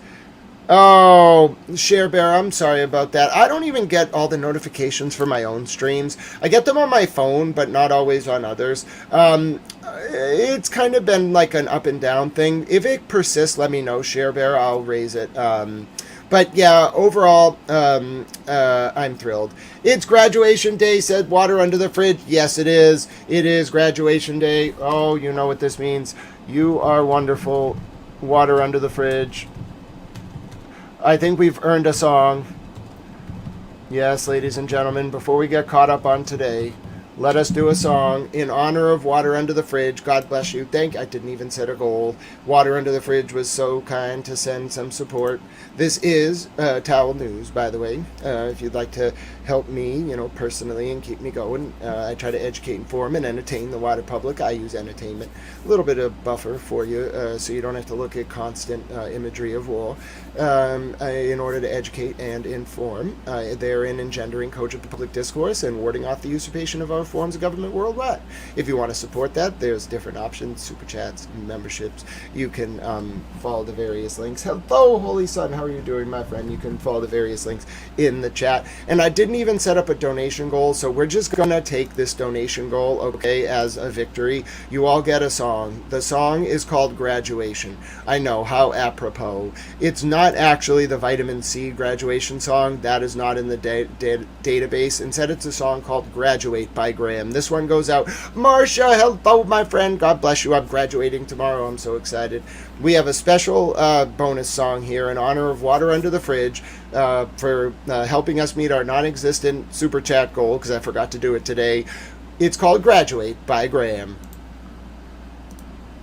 And here's a great image of Towel. Move on when I graduate. I'll move out this city state. Hi, Superstition. No real estate. So good to see you.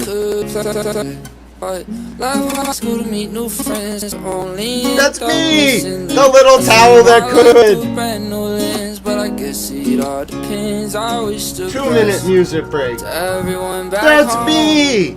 I'm the little towel that could. One day we'll reconnect. Hello, Green Mountain State. Hello, Arizona. For the tacos, the fights we had on consoles, watching football, eating nachos, do anything we want. Oh, we don't got school tomorrow. Take a trip to Colorado. Hit that gas, we push that throttle.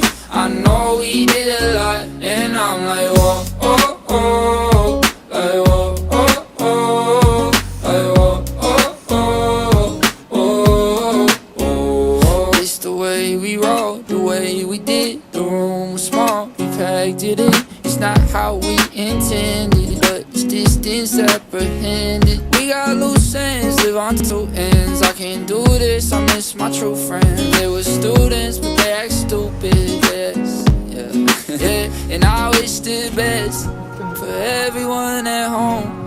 Whichever way they going, I hope one day we reconnect. I miss the late night runs for tacos, the fights we had on consoles, watching football, eating nachos, do anything we want. Oh, we don't got school tomorrow, take a trip to Colorado, hit that gas, we push that throttle. I know we did a lot, and I'm like, oh, oh, oh, like, oh.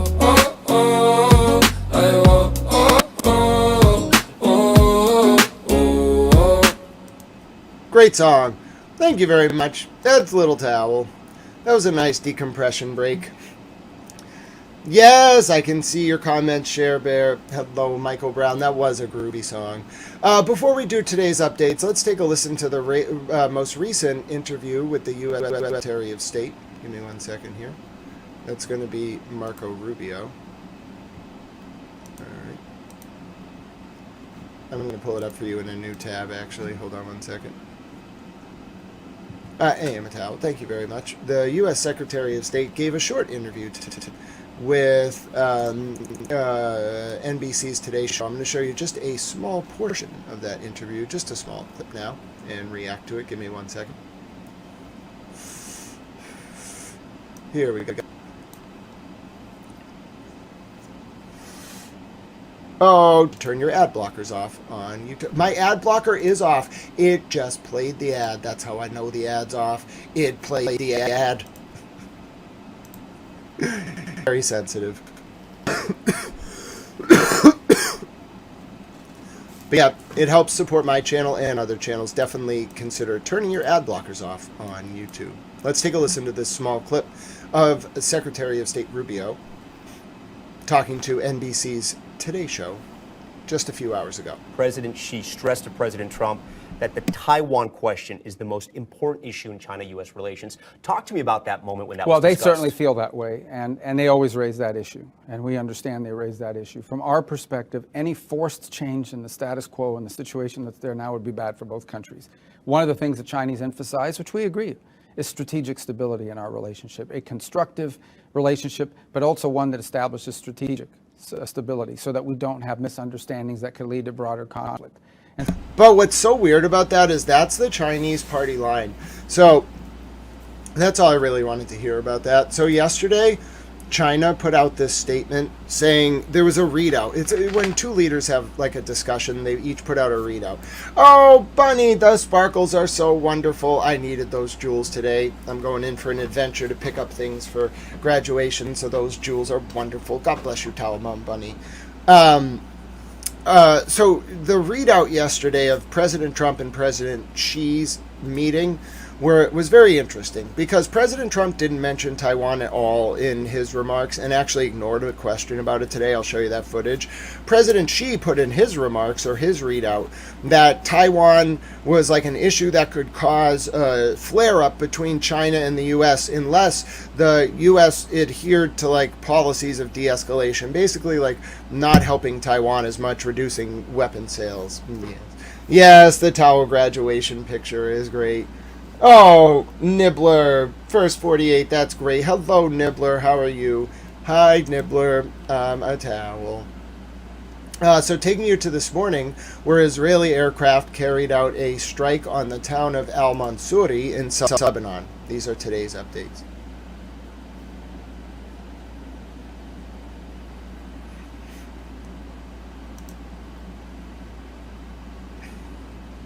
I'm not sure if I use the word issue. I'm not sure what context I used it in, but I'm happy to explain. Just let me know.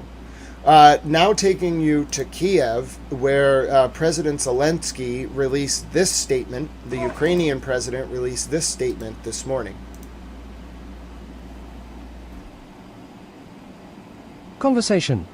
A rescue operation is currently underway in Kyiv at the site of a Russian drone strike on a 9-story residential building. An entire section of the building has been completely destroyed. Dozens of people have been rescued. Tragically, one person has been killed. My condolences to their family and loved ones.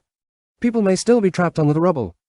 Overnight, the Russians launched more than 670 attack drones and 56 missiles against Ukraine.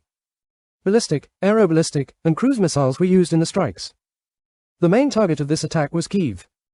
There is damage at 20 locations across the city, ordinary residential buildings, a school, a veterinary clinic, and other purely civilian infrastructure. Destruction has also been reported in the Kyiv region, while similar terrorist strikes targeted energy infrastructure in Kremenchuk, as well as port and residential areas in Kornomorsk.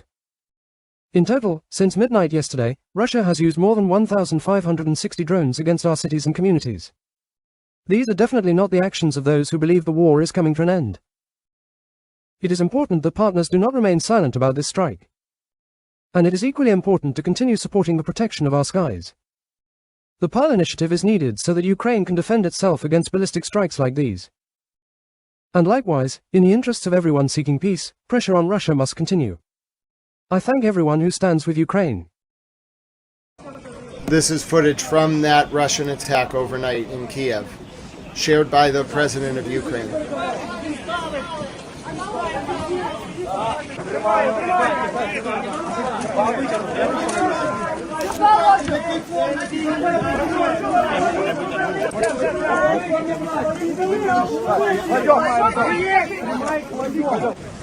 That is heartbreaking, First 48. And these scenes are heartbreaking as well. As you can see, the rescue operation underway in Kiev today, following a horrific Russian strike that caused an entire apartment building to collapse. Multiple cars on fire. Israel, for their part, issued another forced evacuation order this morning to residents of Labaya, Sahamar, Tafahata, Kafar Malik, Yahmor in the Bekaa, in Tahina, Hormun al-Fuka, and Marazat Sinai. Taking you now to the Rialto Business Center in Kiev, which was also hit by Russian strikes overnight. Doesn't look like a military target to me.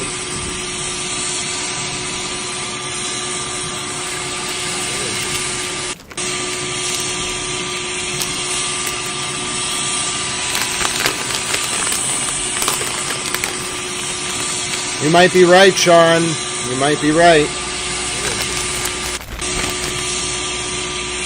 This is the latest from Kiev overnight, the Rialto Business Center.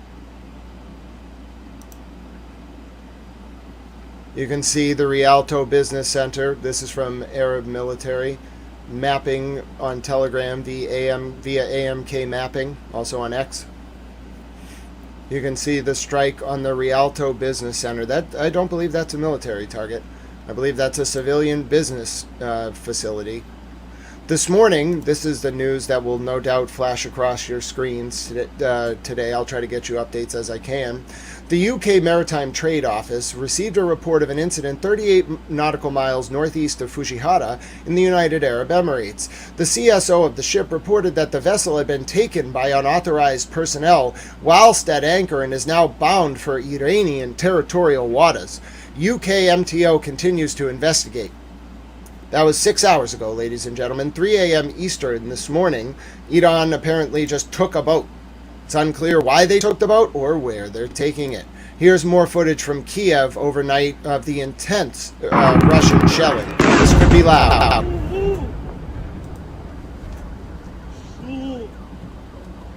This is overnight in Kiev.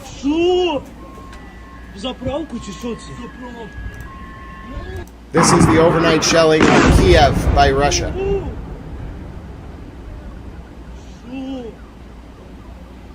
Hello, Standing Stones. Welcome back.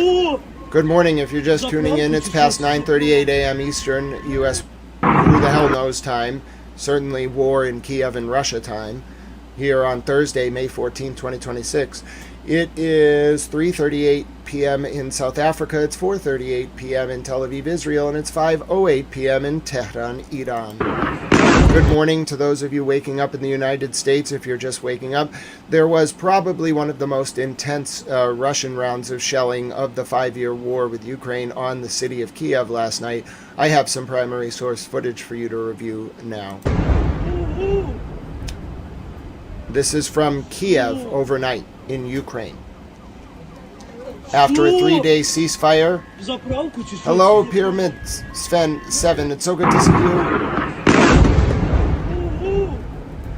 After a 3-day ceasefire between Ukraine and Russia for Russia's victory parades or celebration parades, Russia last night launched the heaviest attacks of the war on the city of Kiev.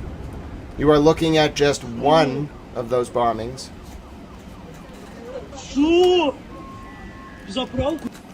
This is Kiev last night, ladies and gentlemen, showing you the next bombing in Kiev now.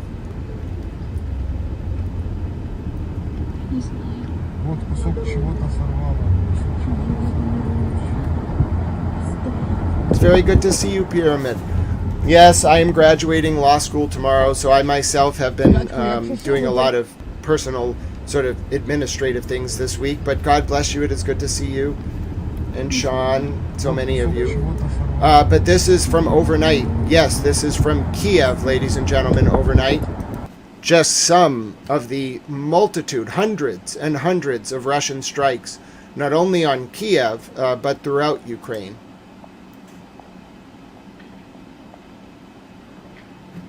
Hello, X1R110. So good to see you. They provided us with an interceptor map that I will check out right now. What you're looking at now is further footage from Kiev last night. This is further footage from Kiev, which was shelled extensively by Russia overnight. Probably the heaviest shelling that has been seen so far in Kiev, in Ukraine, perhaps during the 5-year war, one of the heaviest nights of shelling. There were further drone incursions this morning in northern Israel at 4:07 a.m. north of Kiryat Shimona. There was another drone incursion at 4:14 a.m. That one was south of Kiryat Shimona. A 5.0 magnitude earthquake struck in Kerman, Iran, at a depth of 8 kilometers at around 4:18 a.m. Eastern time here, so about 5 hours ago. After Israel issued that forced displacement order I mentioned earlier this morning, this is scenes of civilians fleeing the area.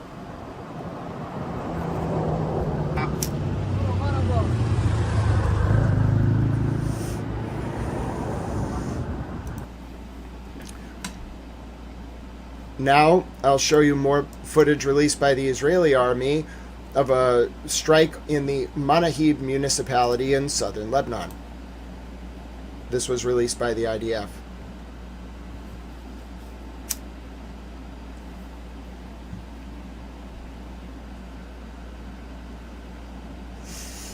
Unclear why the IDF had footage and a camera there. The Pope, for his part, was in Rome today at the Sapienza University. Here is the Pope, the rock star that he is, the shy rock star, arriving to the masses. Everybody loves the Pope.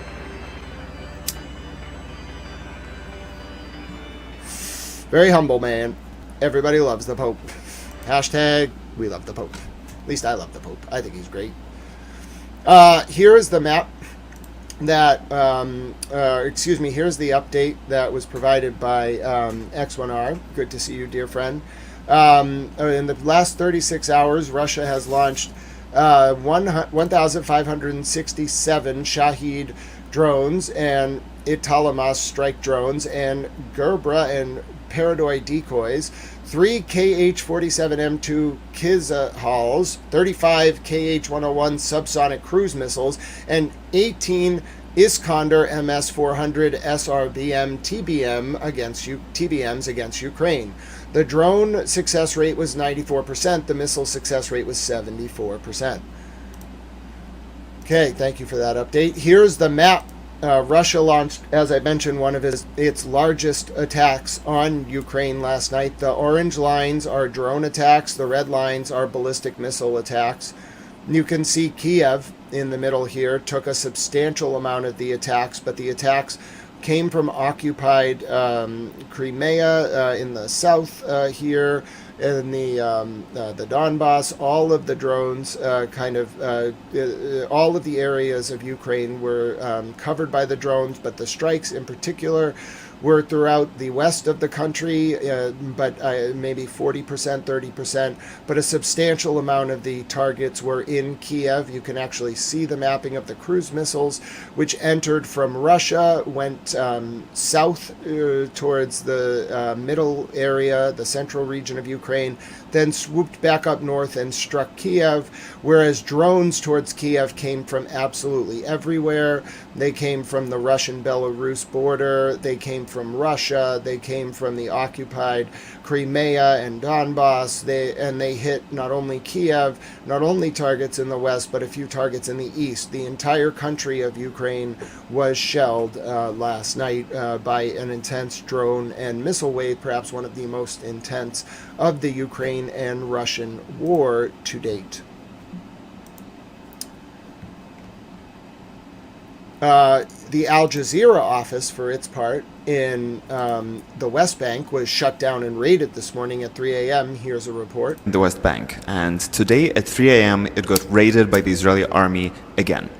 Israel has renewed its ban on Al Jazeera broadcasting for the 13th time now. And we're in Ramallah, in the heart of Area A, where, according to the Oslo Agreement, Israel is supposed to have no authority. And yet, Israel is continuing to suppress journalism all over Palestine. During the raids, the soldiers tear-gassed the main square of Ramallah, the one behind me, just for fun, I guess. And these sort of invasions happen here every few days. While the settlers are attacking Area C of the West Bank, the Israeli army is attacking Area A.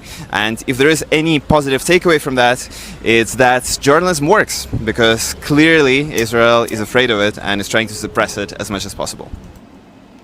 Well, I can tell you Israel has never attempted to suppress my journalism.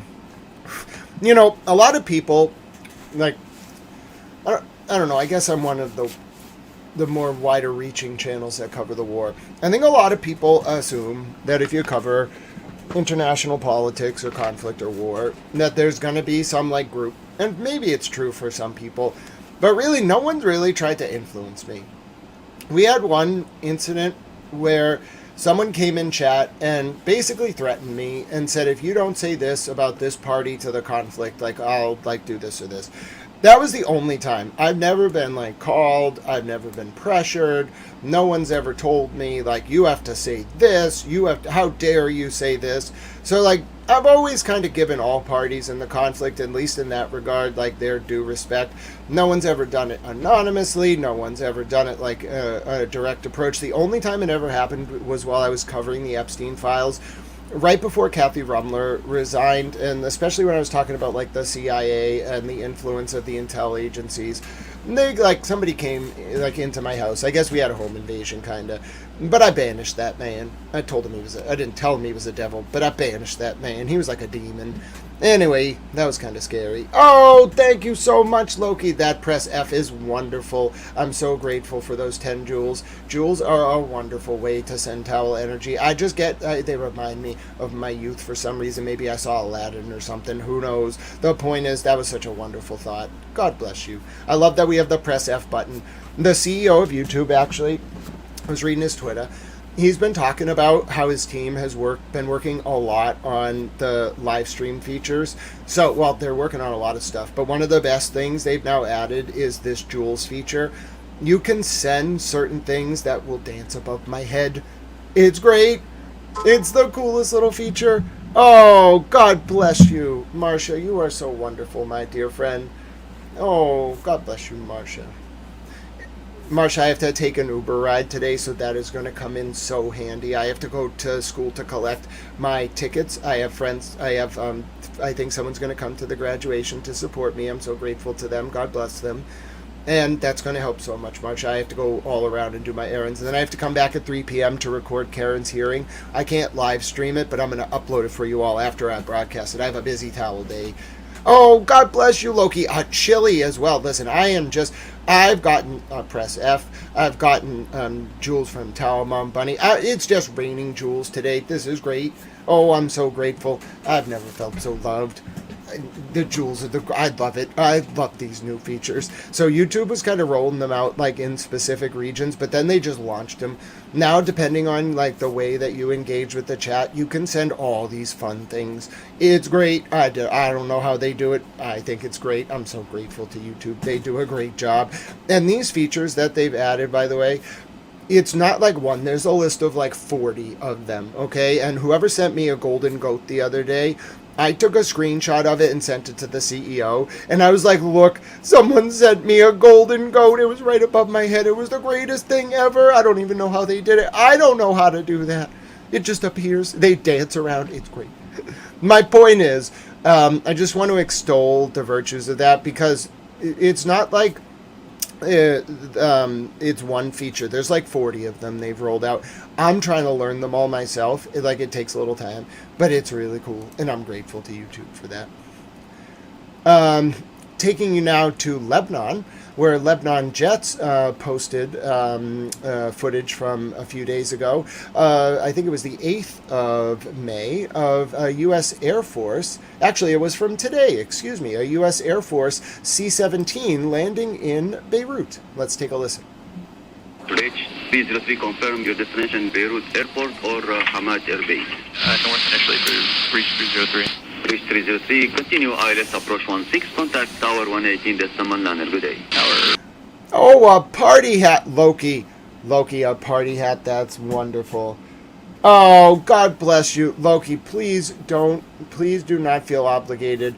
Please don't put yourself at a burden. Like, if you need help, you just tell me. You are wonderful. But yes, please don't ever put yourself at a burden because of me.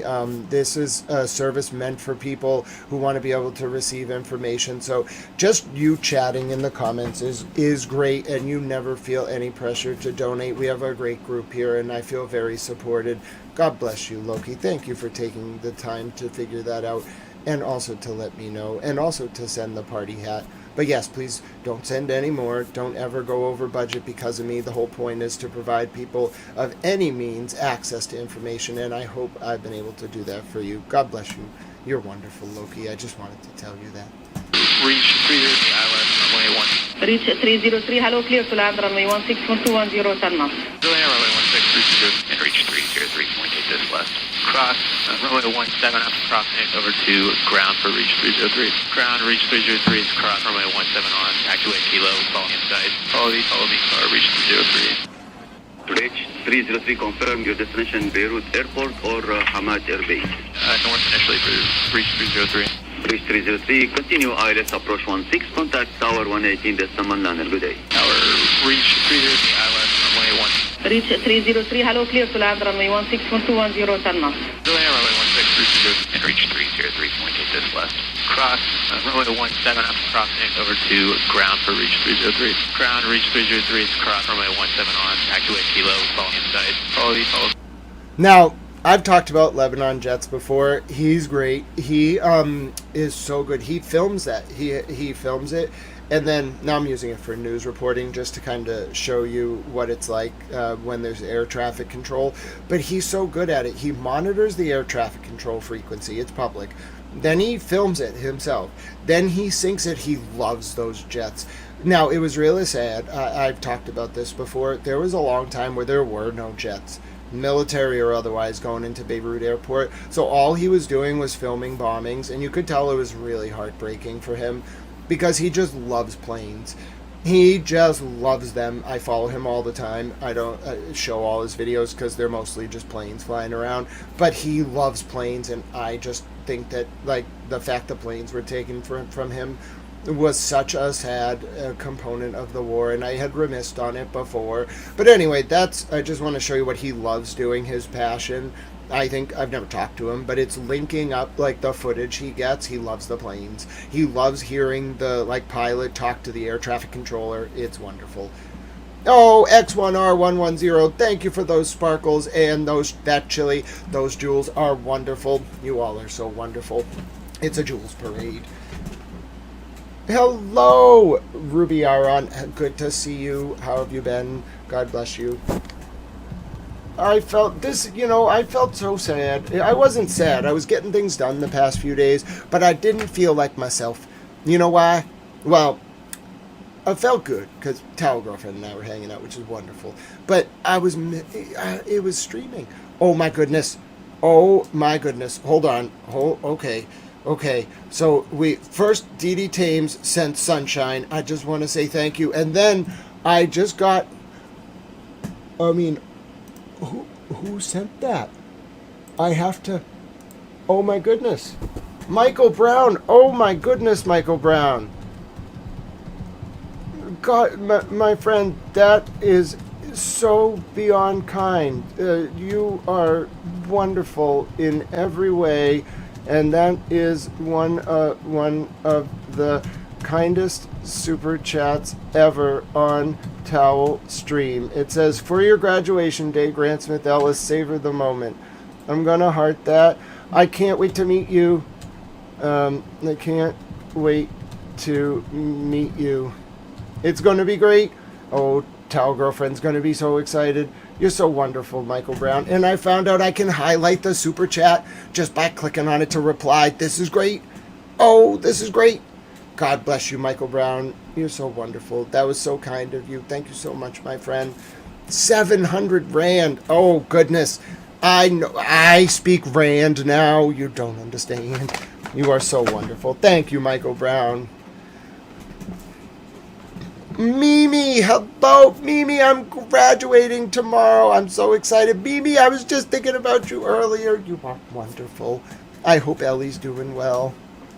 Oh, God bless you, Michael Brown. That was truly amazing. I'm overwhelmed. And I can't wait to meet you and my other friends. Mimi, I'm going to South Africa. I'm going to meet Michael Brown and other people. I'm going to hang out with Nikki Towel. Girlfriend, it's going to be great. Oh, we're going to have so much fun. I haven't had a vacation in 7 years. Oh, Mimi, I missed you so much. You're wonderful, Mimi. Oh, I get to see Michael Brown and my friend Mimi. Mimi, we're going to come visit you too. Oh, I'm just having the best day. And I get to graduate tomorrow. I missed you all so much. Oh, you're all just wonderful. And I feel so loved and supported. Thank you all for being you.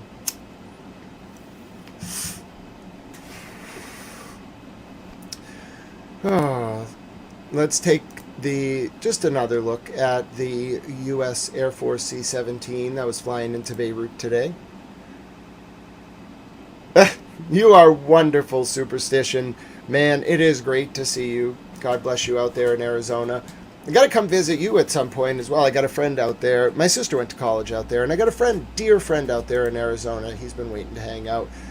He's an older gentleman as well. He's really great. He was very kind when I used to report on the regulated adult medical use industry in my state. Really great guy, and I've always wanted to go visit him. So I'll come out there. We can hang out. It'll be great. I'll bring Towel Girlfriend. You know, I'm going to go visit Iran at some point after the war. I just have to see with my own eyes what it's like.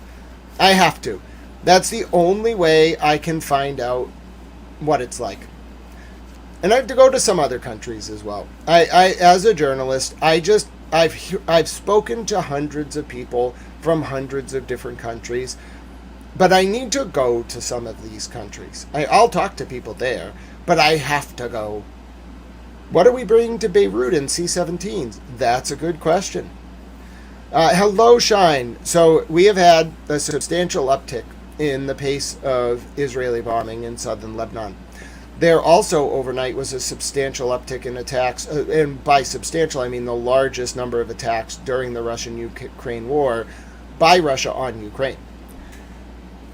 Oh, hello, George Washington. I love that. All men are brothers. It's time to rebuild the world into a great place for everyone. I love it. God bless you, George Washington. What a wonderful sentiment. Love your username as well. Thank you for sharing that with us. Oh, that was so touching. Sean, I don't think I have to cover my hair, but if Towel Girlfriend comes to Iran, I'll mention it. Russia, for their part, has now started coding their nuclear subs according to latest satellite imagery. These subs are 7,400 kilometers from Ukraine, by the way. They're coding them in anti-drone netting. The whole nuclear sub, both of those. That's the latest satellite imagery from Kamchatka Pacific Base.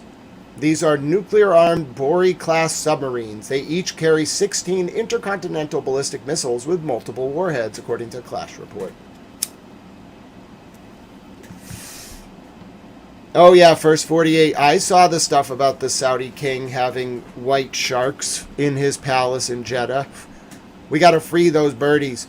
If you've been human trafficking, I don't care what country you're in, if you worship Baal, if you've been human trafficking, we're coming for you, all of us. There's hundreds of millions of us in the United States. There's probably billions of people in the world who are opposed to human trafficking. We all know what you all have been up to. You've been infiltrating, you've been harming the children, you've been trafficking women, in particular younger children. You've been storing them in your islands and your palaces. I know about the families that own the islands in the Caribbean. I know about the shipping empires. I know that Epstein was only one player in a larger human trafficking market. I know it. I know it all. I know about the families. I studied this. I looked at who owns the islands. I'm deeply concerned. These terrible, terrible people. It's not any one religion, by the way, and it's not any one group or type of people. There is just what I believe to be this legacy of sort of Canaanite, like, inspired Baal worship. It goes back farther than Egypt. I've looked at this. It basically goes back to Babylon. Okay, when there was a time when there was just city-states, especially in the Levant, and the different city-states did not like each other. Some of them were aligned, some of them did not like each other. And what happened, I don't understand this as well as other people, but what happened was, like, there were tribes in certain parts of what was known as Canaan, but even Canaan was only a small, there were like 7 cities. Canaan was like one of them. Within, like, the northern region of what is now Israel, like, after there was, like, I forget what happened. I think it was that there was an invasion of Canaan or of this area. I don't remember. It was a long time ago. I don't remember who was fighting who, but somebody invaded that area and all the tribes got broken up. The northern tribe went to Greece. They were the Macedonians or something. And then it's very complicated. What was I explaining here? I was talking about... oh, yeah. So I have this theory that one of the early city-states, and we're talking before Abrahamic times, before the Bible, before the Torah, we're talking like before Egypt, like before Ptolemy the First, as far before any of the Egyptian dynasties, before Egypt was even a thing. We're talking about like the original city-states, like 8,000 years ago, maybe give or take a few thousand years. But like, think about it this way. The original, like, city-states, although you could probably argue that Göbekli Tepe in Turkey is an exception to this, I can't really explain that. That's an aberration. I don't really understand. If we're talking, like, prior to the Younger Dryas, you're really pushing it. But post-Younger Dryas, in terms of my knowledge, you got to listen to Randall Carson if you want to learn about pre-Younger Dryas history. Post-Younger Dryas, okay? Like 8,000 or like 10,000 years ago, roughly, you had the emergence of like civilizations, like city-states, what I would call city-states. They were more like a city than a city-state, but we're going to call them city-states. There was like 7 of them. Canaan was one of them. Babylon was another. There was one in the north of Egypt. I forget what that one was called. There was like 7 of them, and they kind of spanned like the Levant, which is it's like from like eastern Iraq through like the Mediterranean, like basically what's behind me, but a little further east that way. Okay, that's the Levant. That's where like the Fertile Crescent, I'm pretty sure that's like where like civilization is thought to have begun. I think there's an argument that what it really was civilization re-beginning after the Younger Dryas, but I'm not a scientist. I'm a towel. But anyway, so the point here is that there is a very like modern religion, even like obviously pre-modern history, like city-states, but the like earliest history of the world goes to like Babylon, and then like what was the other one? There was one more area. There was one more like famous city where it kind of all started. But the point is, there's this like very specific like tradition within that framework. Like the people of Canaan in particular followed it. But again, pre-Judaism, pre-Abrahamic religions, pre-Egypt, pre-Christianity, pre-Islam. Okay, this is like 6,000 years ago. There was this like group. Okay, they were very into like child sacrifice and like Baal worship. They worshipped this like very evil like god. Now you have to understand, prior to monotheism, like Christianity, Judaism, Islam, prior to that, it wasn't just that there were like pagans, okay? There was also people who like believed in like good gods and bad gods. And some people thought that like doing things to like get the favor of the evil gods was like a good way to live your life. Those were the bad people that like live on. Now think about some of their rituals, like child like sacrifice, child abuse, like a lot of weird like ritual worship of owls, like believing that like they are like the like supreme being basically, and that like they have to like enter into a contract with this like fallen god that is an evil god, and they do things for it, and they like enchant their like wishes into written things called sigils, and then they like make a contract with this evil. This is I wish I was making this up. This is a legitimate lineage, okay, that traces all the way back to Canaan of this type of worship. It's not like how shall we say, sort of hidden history. It is overt history. This is sort of what they did. In fact, they got in a lot of trouble for it and got pushed underground, rightfully so, because when society evolved, they were like, most reasonable people were like, why are you slaughtering children and like doing this terrible stuff? And eventually they were driven underground. It didn't make them go away, though. All they did was develop what's called, like, you could call it esoteric v exoteric tension. They just developed a way of practicing their, like, whatever you want to call that, without it being obvious.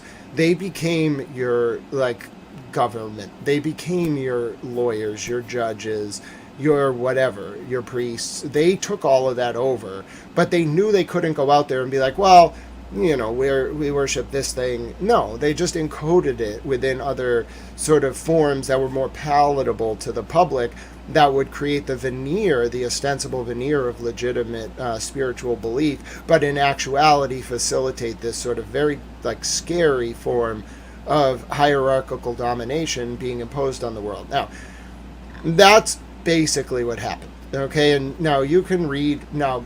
How you interpret the Bible or the different holy texts is up to you, but you can read, I like Matthew in particular, but you can read Matthew 25. I like 31 through 46, but you can read all of Matthew if you want. And it tells the story about what happened to Jesus, obviously, but it tells the story about what happened to Jesus in particular in the last week of his life. And it's that part of the story starts off with Jesus like going into Jerusalem, and he sees this donkey on the road, and he wants a donkey. So he goes to these two guys, his like disciples, and he's like, I want the donkey, go get it for me. And they're like, Jesus, we cannot just take that donkey, that would be stealing. And Jesus is like, no, it's okay, we're just borrowing the donkey, it's chill. So they bring him the donkey. He kind of continues on his path. He gets to Jerusalem, And literally, he's kind of like, not, I would say he's wanted, but he's not like on the verge of being arrested. Okay, he's a free man up until he does one thing, which is he, like the people who run Jerusalem are called the Pharisees. They're like these priests at the time. They want to meet with them. And right before he meets with them, like Tuesday of that week that he's in Jerusalem, the end of his life on earth, before he's crucified, he goes into the temple, and literally the last thing he does is he pulls out a bullwhip and just starts whipping people and flipping over like tables. And it's not just about the money changers. What he was pissed about was this like Canaanite philosophy. You have to, this is my interpretation, you can read it if you want. But he's really like mad about these like Canaanites in particular. Everything that they were doing is what he was mad about. Like being like flagrantly idolatrous, like desecrating the temple, like doing just horrific things in the name of whatever they were using to justify it. I don't even think they were covering it that well at the time because Jesus wasn't a thing. Christianity was barely developing. If you read the Torah, by the way, Judaism is very opposed to these Canaanite philosophies as well. What ended up happening, though, in my opinion, though, was you had three different, like, sects of, like, anti, like, Canaan philosophy. And they were Christians, Jews, and Muslims. Each of those traditions authentically opposed what the Canaanites were doing, but they all got usurped. In different branches of them got usurped in different ways over time. And that's been the primary fight of what I would call the Age of Pisces, the past like 2,000 years. It's just been about like this like cosmic battle over multiple cycles between like these people who like have these weird esoteric like hidden practices where they like worship like demons, like Baal in particular, sacrifice to owls, like hurt children, all this weird stuff for power. And then in that they're like the forces of darkness. And then they're fighting against like the authentic believers and the people who don't, who like have this moral opposition to what they're doing. And it's this constant clash over and over and over and over again.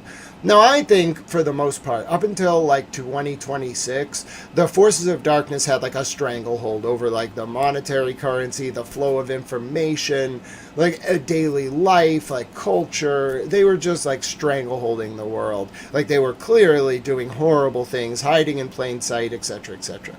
And then this war was actually probably unintentionally the like kind of check and balance that caused that cycle to break, because the Khashoggi Epstein class lost all its influence when its military might turned out to be just a paper tiger, and the Shia Iranians coupled with the Catholics were able to just be like, screw all, like what are all of you doing, you demonic Baal worshippers. It was great. So anyway, I thought that was a very necessary reemergence of an authentic historical dialectic onto the world scene, in particular because I have this theory that what caused history to kind of stop moving forward in like 2001 was an artificial cultural thesis preventing the emergence of a cultural antithesis onto the historical scene, and thus time like stopped. And everyone was miserable. We felt very alienated, I believe, both like spiritually, energetically, socially, politically, civically, however you want to, philosophically, metaphysically, from each other and from the world around us, because the very wheels of history had stopped flowing. Now, I think there's something to be said about the fact that if you are of this sort of like demon worshipping Bilderberg, Bohemian Grove like camp, inevitably like what you're trying to do is impact the emergence of the historical dialectic, because that's the universal form of history. So if you're artificially trying to influence the emergence of that form of history, then you necessarily are studying ways to sort of like create an artificial predominant cultural thesis. If you're doing that, then you are in control. You're in control of narrative, militaries, like soft power, hard power, whatever you want to call it. You're in control of people's daily lives. You can create debt slaves. You can create the illusion of freedom when there is none.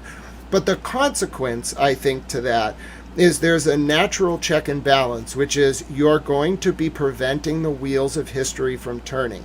Now, there's probably something to be said about the shift from the age of Pisces to the age of Aquarius playing a role in how all of this came to be right now. But there's no doubt in my mind that the break of that artificial cultural thesis or predominant cultural thesis, the break in that cycle was this war.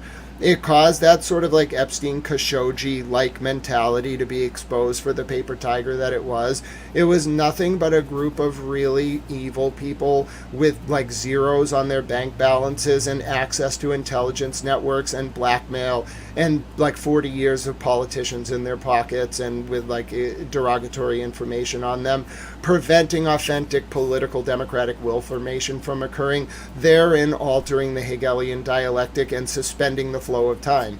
Well, not literally, but the flow of the emergence of time onto the historical scene, because what does time really matter if there's no history being written authentically? All that you're doing is doing the same thing every day, etc., etc. So anyway, my point is, with the emergence of an authentic historical dialectic, once again, I think we'll all be able to move forward. It will force us to sort of see a fundamental geopolitical realignment in the Middle East and also between Russia and Ukraine, and hopefully it stabilizes the parity between the BRICS and the West in a way that doesn't result in the collapse of the global economy. But that's where I think we are overall. I forget what the relevance of that analysis was. Sorry I couldn't read any of your comments during that. I just really felt like giving you all sort of my theory of why an artificial predominant cultural thesis is so devastating to human flourishing, eudaimonia or summum bonum in the ancient Greek or Latin respectively, because it prevents humans from relating socially, culturally, etc., to each other and also to their place in history. And therefore, although this war doesn't have very many silver linings, one of them is that hopefully history will be able to move forward a bit more authentically now. We'll all be a little bit more happier, etc., etc. That would be nice, wouldn't it? So that's my theory of everything. Hello, Fear 3 Norm. It's so good to see you. I'm so sorry if I missed any other of you coming in. I was on a towel rant. That was a really good one. I hope you all enjoyed the history lesson. You all are going to be Hegel experts by the end of this. And that will all be on the final, by the way. Mimi says, I love learning new things from Grant every day. And that's so wonderful, Mimi. I appreciate your energy and vibes every day as well. You're wonderful. You're all wonderful. But yes, that will be on the final. Your final is going to be 3 hours, 120 multiple choice questions, okay? Then 1 minimum 5,000 word essay, minimum, not maximum, and then 3 minimum 1,000 word short answer questions. You can get accommodations. Oh, I have a head tattoo, First 48. Did you know I have my initials on my head?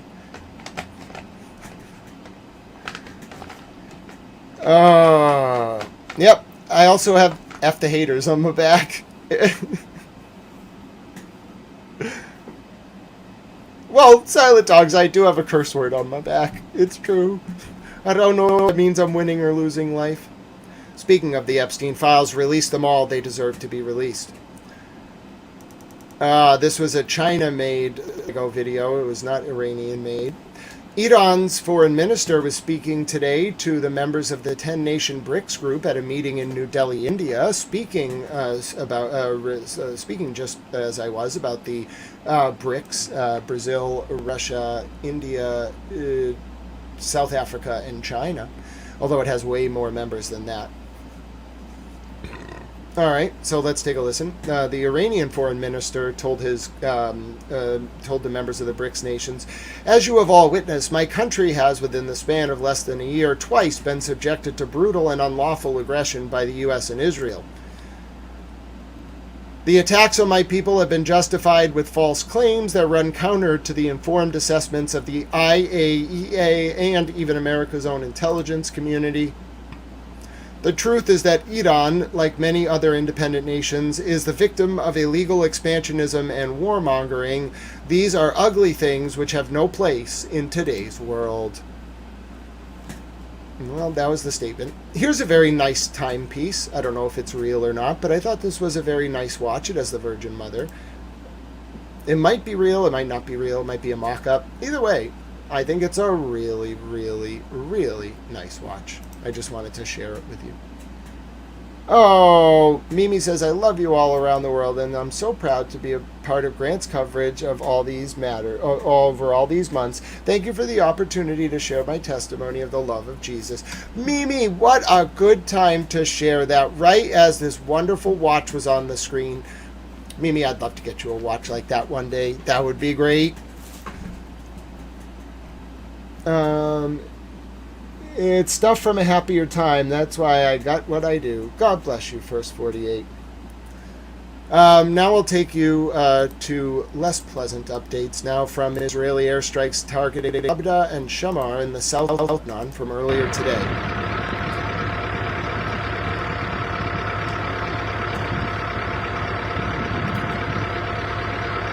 Oh, Didi Tain says that their mom was born in the Black Hills, Pahasapa. I have pine branches tattooed on my foot as an homage to her home. My body, my choice. Oh, that's wonderful, Didi Tains. God bless you. Yes, Mimi, you will. But it's a great image of the Virgin Mother. It's a very small watch, but it's a nice image. I don't know why people like small watches, Mimi. They're hard to tell time. They're apparently fashionable. I don't have a watch myself. I have a phone. Latest scenes from southern Lebanon, as I mentioned just now. Taking you overnight to footage from Tehran, where the Iranian national team unveiled their new kits for the upcoming World Cup competition. This will be held in the U.S. and Mexico and Canada, starting, I believe, June 11th of 2026, less than a month away. Those are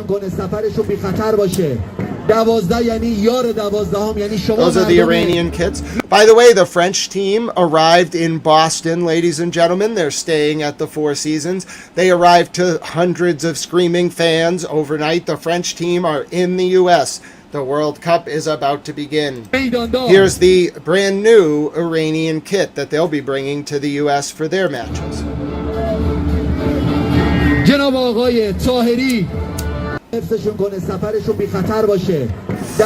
So that's the latest. That is the unveil of the Iranian kit for next month's U.S. World Cup.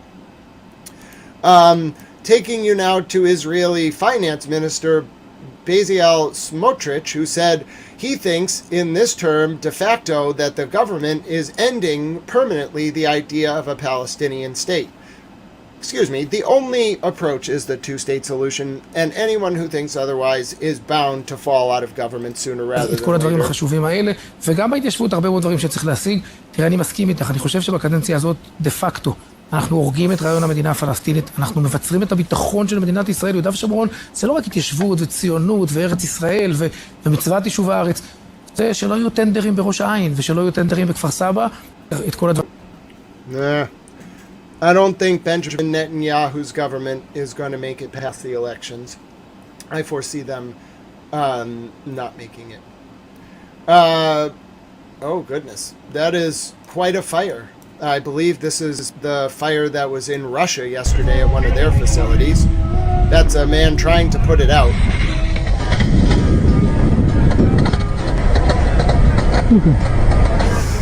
He's certainly doing his best. I mean, he's given it his best effort. That's a Russian firefighter trying to put out I'm pretty sure what was the result of a Ukrainian drone strike on an oil facility. Now, I don't think you can put out drones. I don't think you can put out oil fires with water. That's got to be a specific type of foam spray. Taking you now to the Iranian President Masoud Pezeshkian's visit to Tehran's 12,000-seat Azadi Sports Stadium, which was destroyed completely by Israeli and American drone strikes. The IRGC held rallies there before the war, so it was destroyed. The Iranian president was at the facility today inspecting the damage. This was today in Tehran.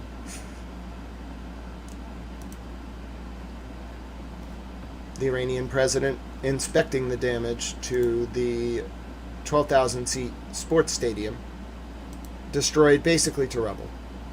Hello, Petty LaBelle. It's so good to see you, my friend. God bless you. Hello, Docs Watson. It's so good to see you. Oh, so many towel friends. I'm glad I was able to stream for a bit. I have to go pick up my regalia, but I'm so glad I got to see you all. It really warmed my soul, and I'm going to get to hang out with Towel Girlfriend today. We're going to have a great day. We will pray that no bombs drop, and we will all continue to be towels. Speaking of the bombs dropping, here's the latest statement just 3 hours ago from Ukrainian President Vladimir Zelensky. Go ahead, Mr. President.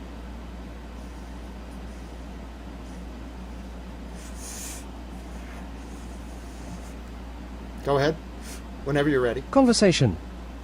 It certainly cannot be called a coincidence that one of the longest massive Russian attacks against Ukraine takes place precisely at the time when the President of the United States arrived for a visit to China, a visit from which much is expected. In this difficult geopolitical moment, Russia is clearly trying to disrupt the overall political atmosphere and draw attention to its evil, seeking to do so at the expense of Ukrainian lives and Ukrainian infrastructure. Throughout the entire day today, the Russians have been launching waves of Shaheds against our regions, and, in particular, deliberately targeting regions closest to the borders of NATO countries. Hits have already been recorded in Zakarpattia, Lviv region, Volyn, as well as in Ivano-Frankivsk and Rivne regions. Unfortunately, there are also hits in many of our other regions: Vinnytsia, Chernivtsi, Khmelnytsky, Dnipro, Kirovohrad, Zaporizhia, Zhytomyr, Kyiv, Mykolaiv, Odessa, Sumy, Cherkasy, Kharkiv, and Kherson regions. As of now, dozens of people are reported injured, including children. Sadly, 6 people have been killed. My condolences to their families and loved ones. Since midnight, at least 800 Russian drones have already been launched, and the attack is ongoing, with additional drones entering our country's airspace. According to our intelligence, after all the waves of drones, missile launches against Ukraine are also entirely possible. Our warriors are defending Ukraine, but Russia's obvious aim is to overload air defense systems and inflict as much grief and pain as possible, specifically during these days. It is important that the world does not remain silent about this. It is important that Russia's true intentions are made clear to leaders and countries. It is important to apply real pressure on the Russian aggressor so that this terror is brought to an end. All services are currently engaged in dealing with the consequences of the strikes. Please pay attention to air raid alerts. I am grateful to every partner who stands with Ukraine. It cannot be called a coincidence that one of the longest massive Russian attacks against Ukraine occurred precisely at the time when the President of the United States arrived in China on a visit from which much is expected. Yep, so let's take a look. Russia timed its attack, obviously, one of the largest. It got its ceasefire, and Putin then immediately... Putin then immediately launched one of the largest waves of attacks of the war. You can see civilian apartment buildings destroyed, 6 killed, multiple children injured.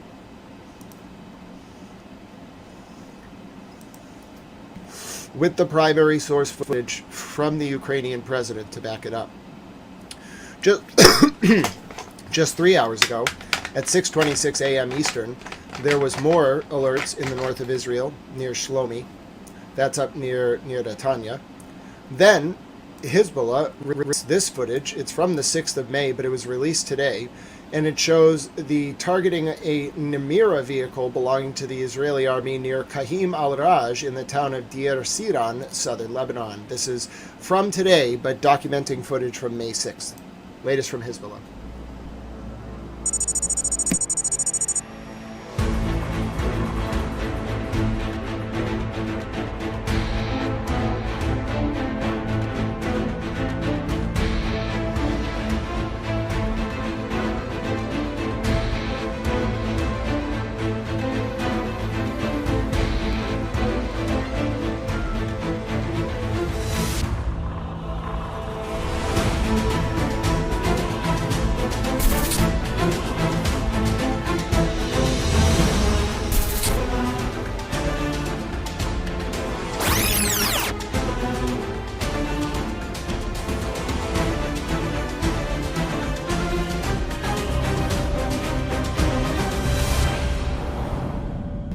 Latest from Hezbollah in southern Lebanon.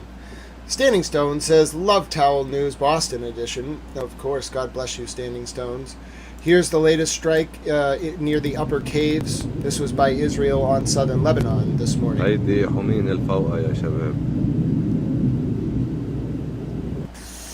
Marsha, only one from China. I have not seen a new Iranian Lego video yet, but I'll take a look. Here's another Israeli strike on the town of Jarjura in Nabatayth in southern Lebanon. This was 3 to 4 hours ago. نفس المطرح مضربة المسيرة بجرجوع نفس Yeah, I agree. I certainly don't think Russia being 5 years into a war with Ukraine is them winning anything. Russia has been humbled a lot by Ukraine in this war. Now taking you, this is today, Thursday, May 14th, an airstrike targeted the Al-Risala Rescuer Center in Kazabayeth in southern Lebanon. An ambulance was struck. Israel hit an ambulance today. That is an ambulance on fire in southern Lebanon.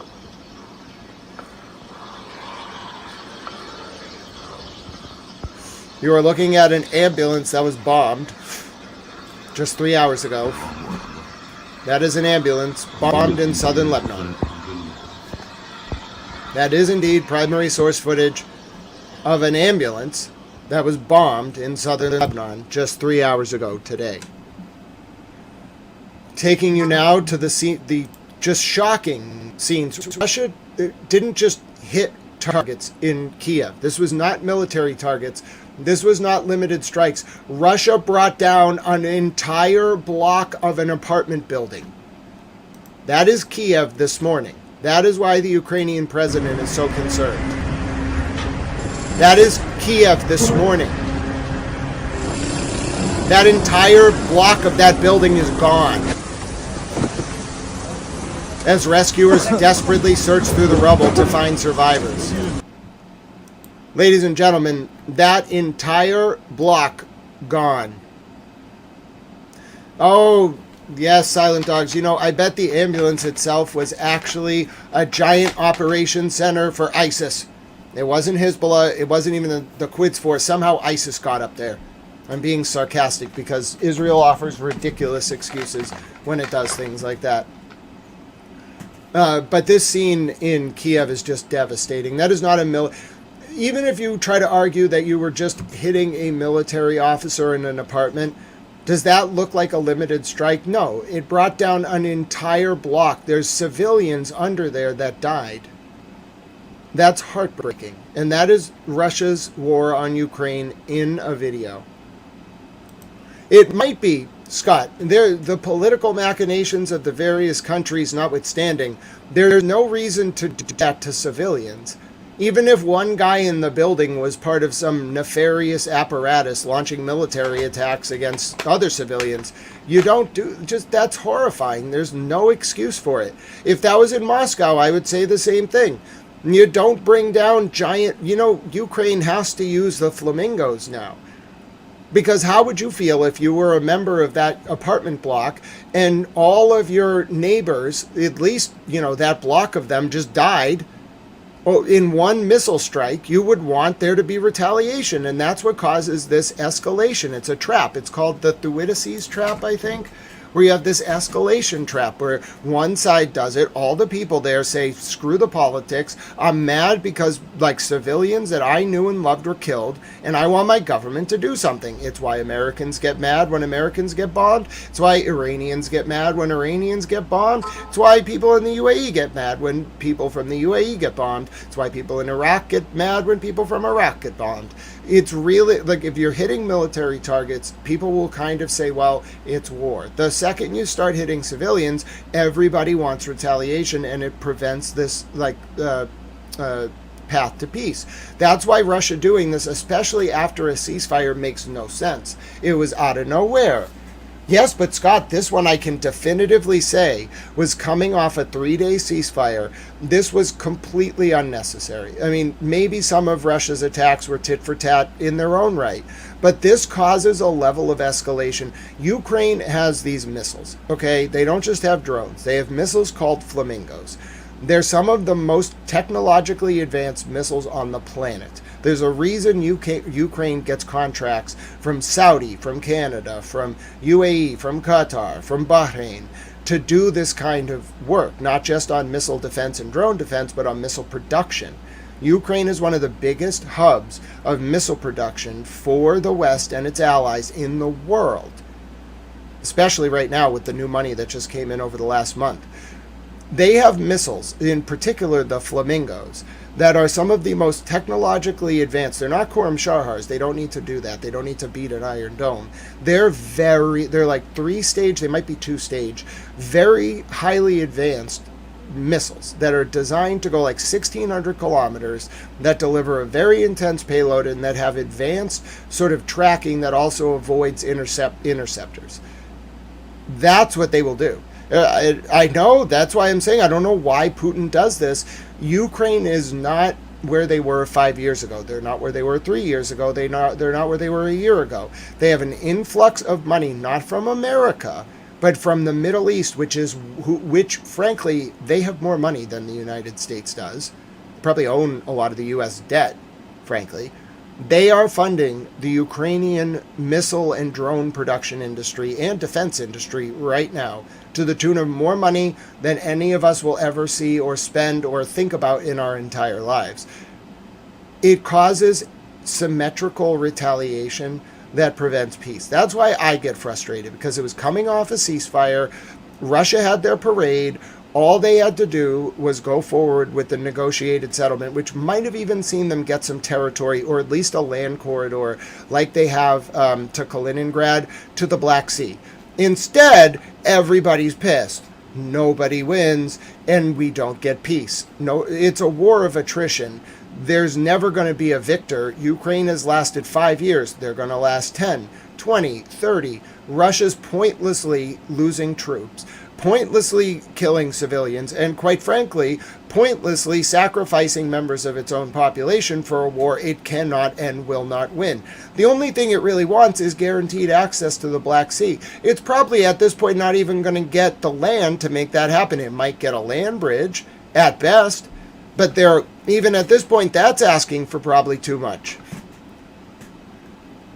UK and French tech. Yeah, it might be German tech too. I don't know exactly what went into the Flamingos. I'm not a ballistic missiles expert. I've only learned about it like through other people teaching me and watching videos and trying to do my research. I'm just not an expert. But I hear those Flamingos are just, whatever they are on another level. They're new. They've only been launched a few times, but they're very intense. Share Bear, I hope you had a great breakfast. I actually am getting ready on my errand. I'm updating you all as quickly as I can. Taking you to my town now, where a fire destroyed the local restaurant Moosey's early this morning. The manager of the restaurant reports that there was no injuries.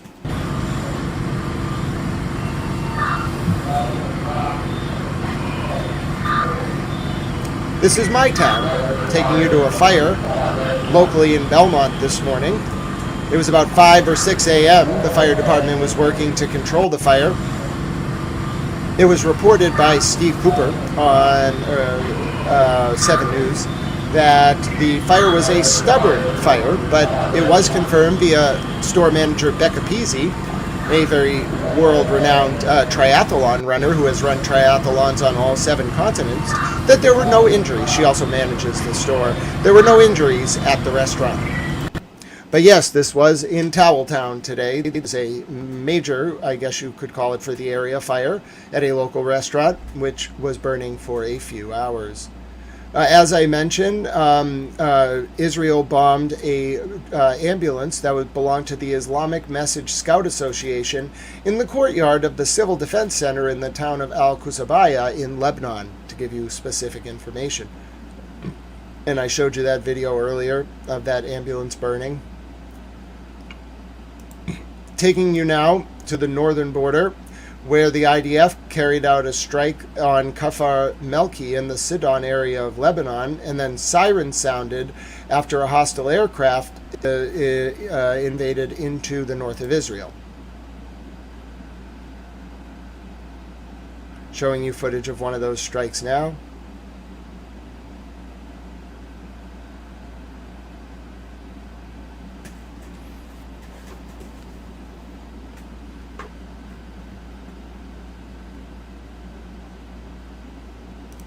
Just one of the strikes today in southern Lebanon.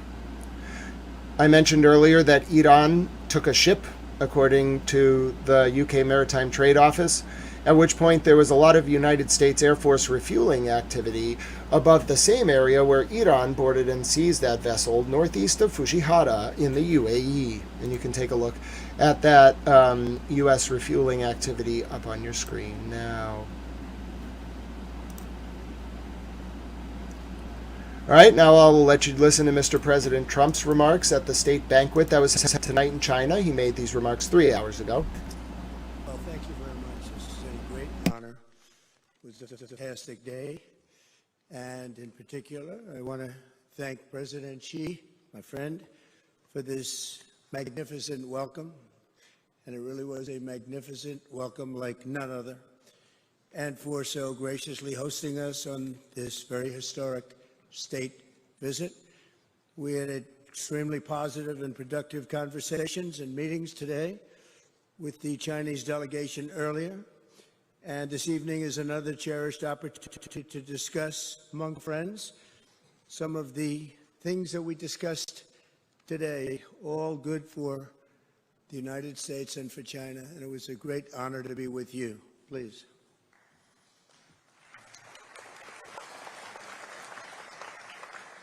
感谢习近平主席。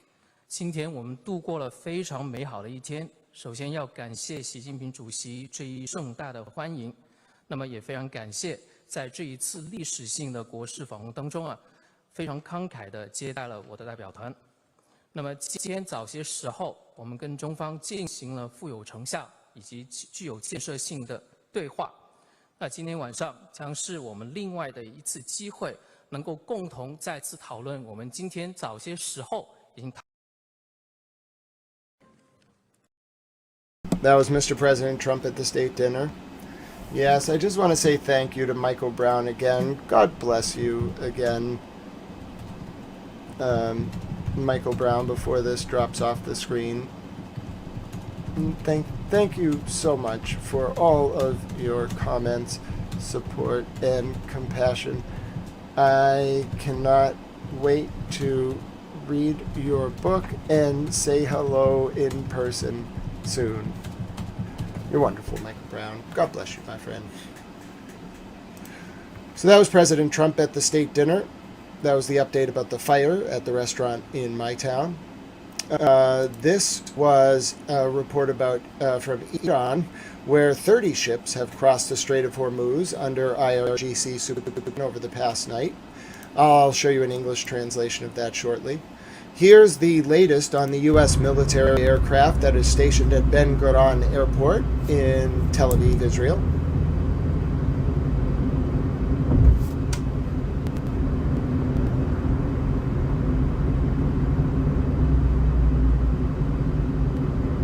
Mimi, that would be fun.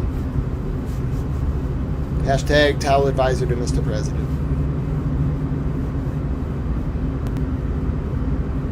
These are the U.S. aircraft currently stationed at Ben Gurion Airport in Tel Aviv, Israel.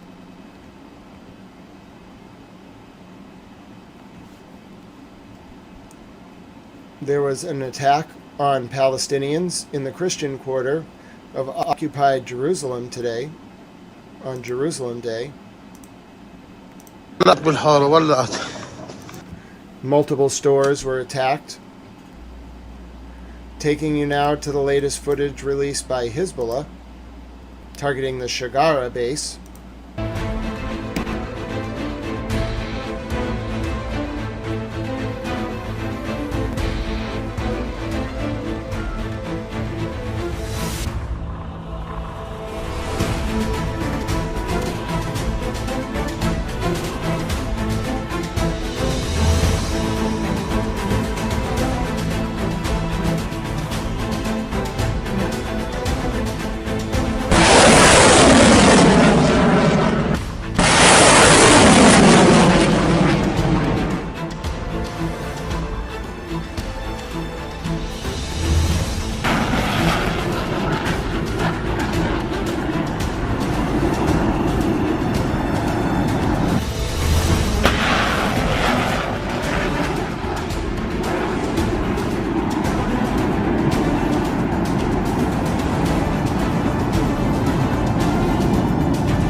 Oh my word.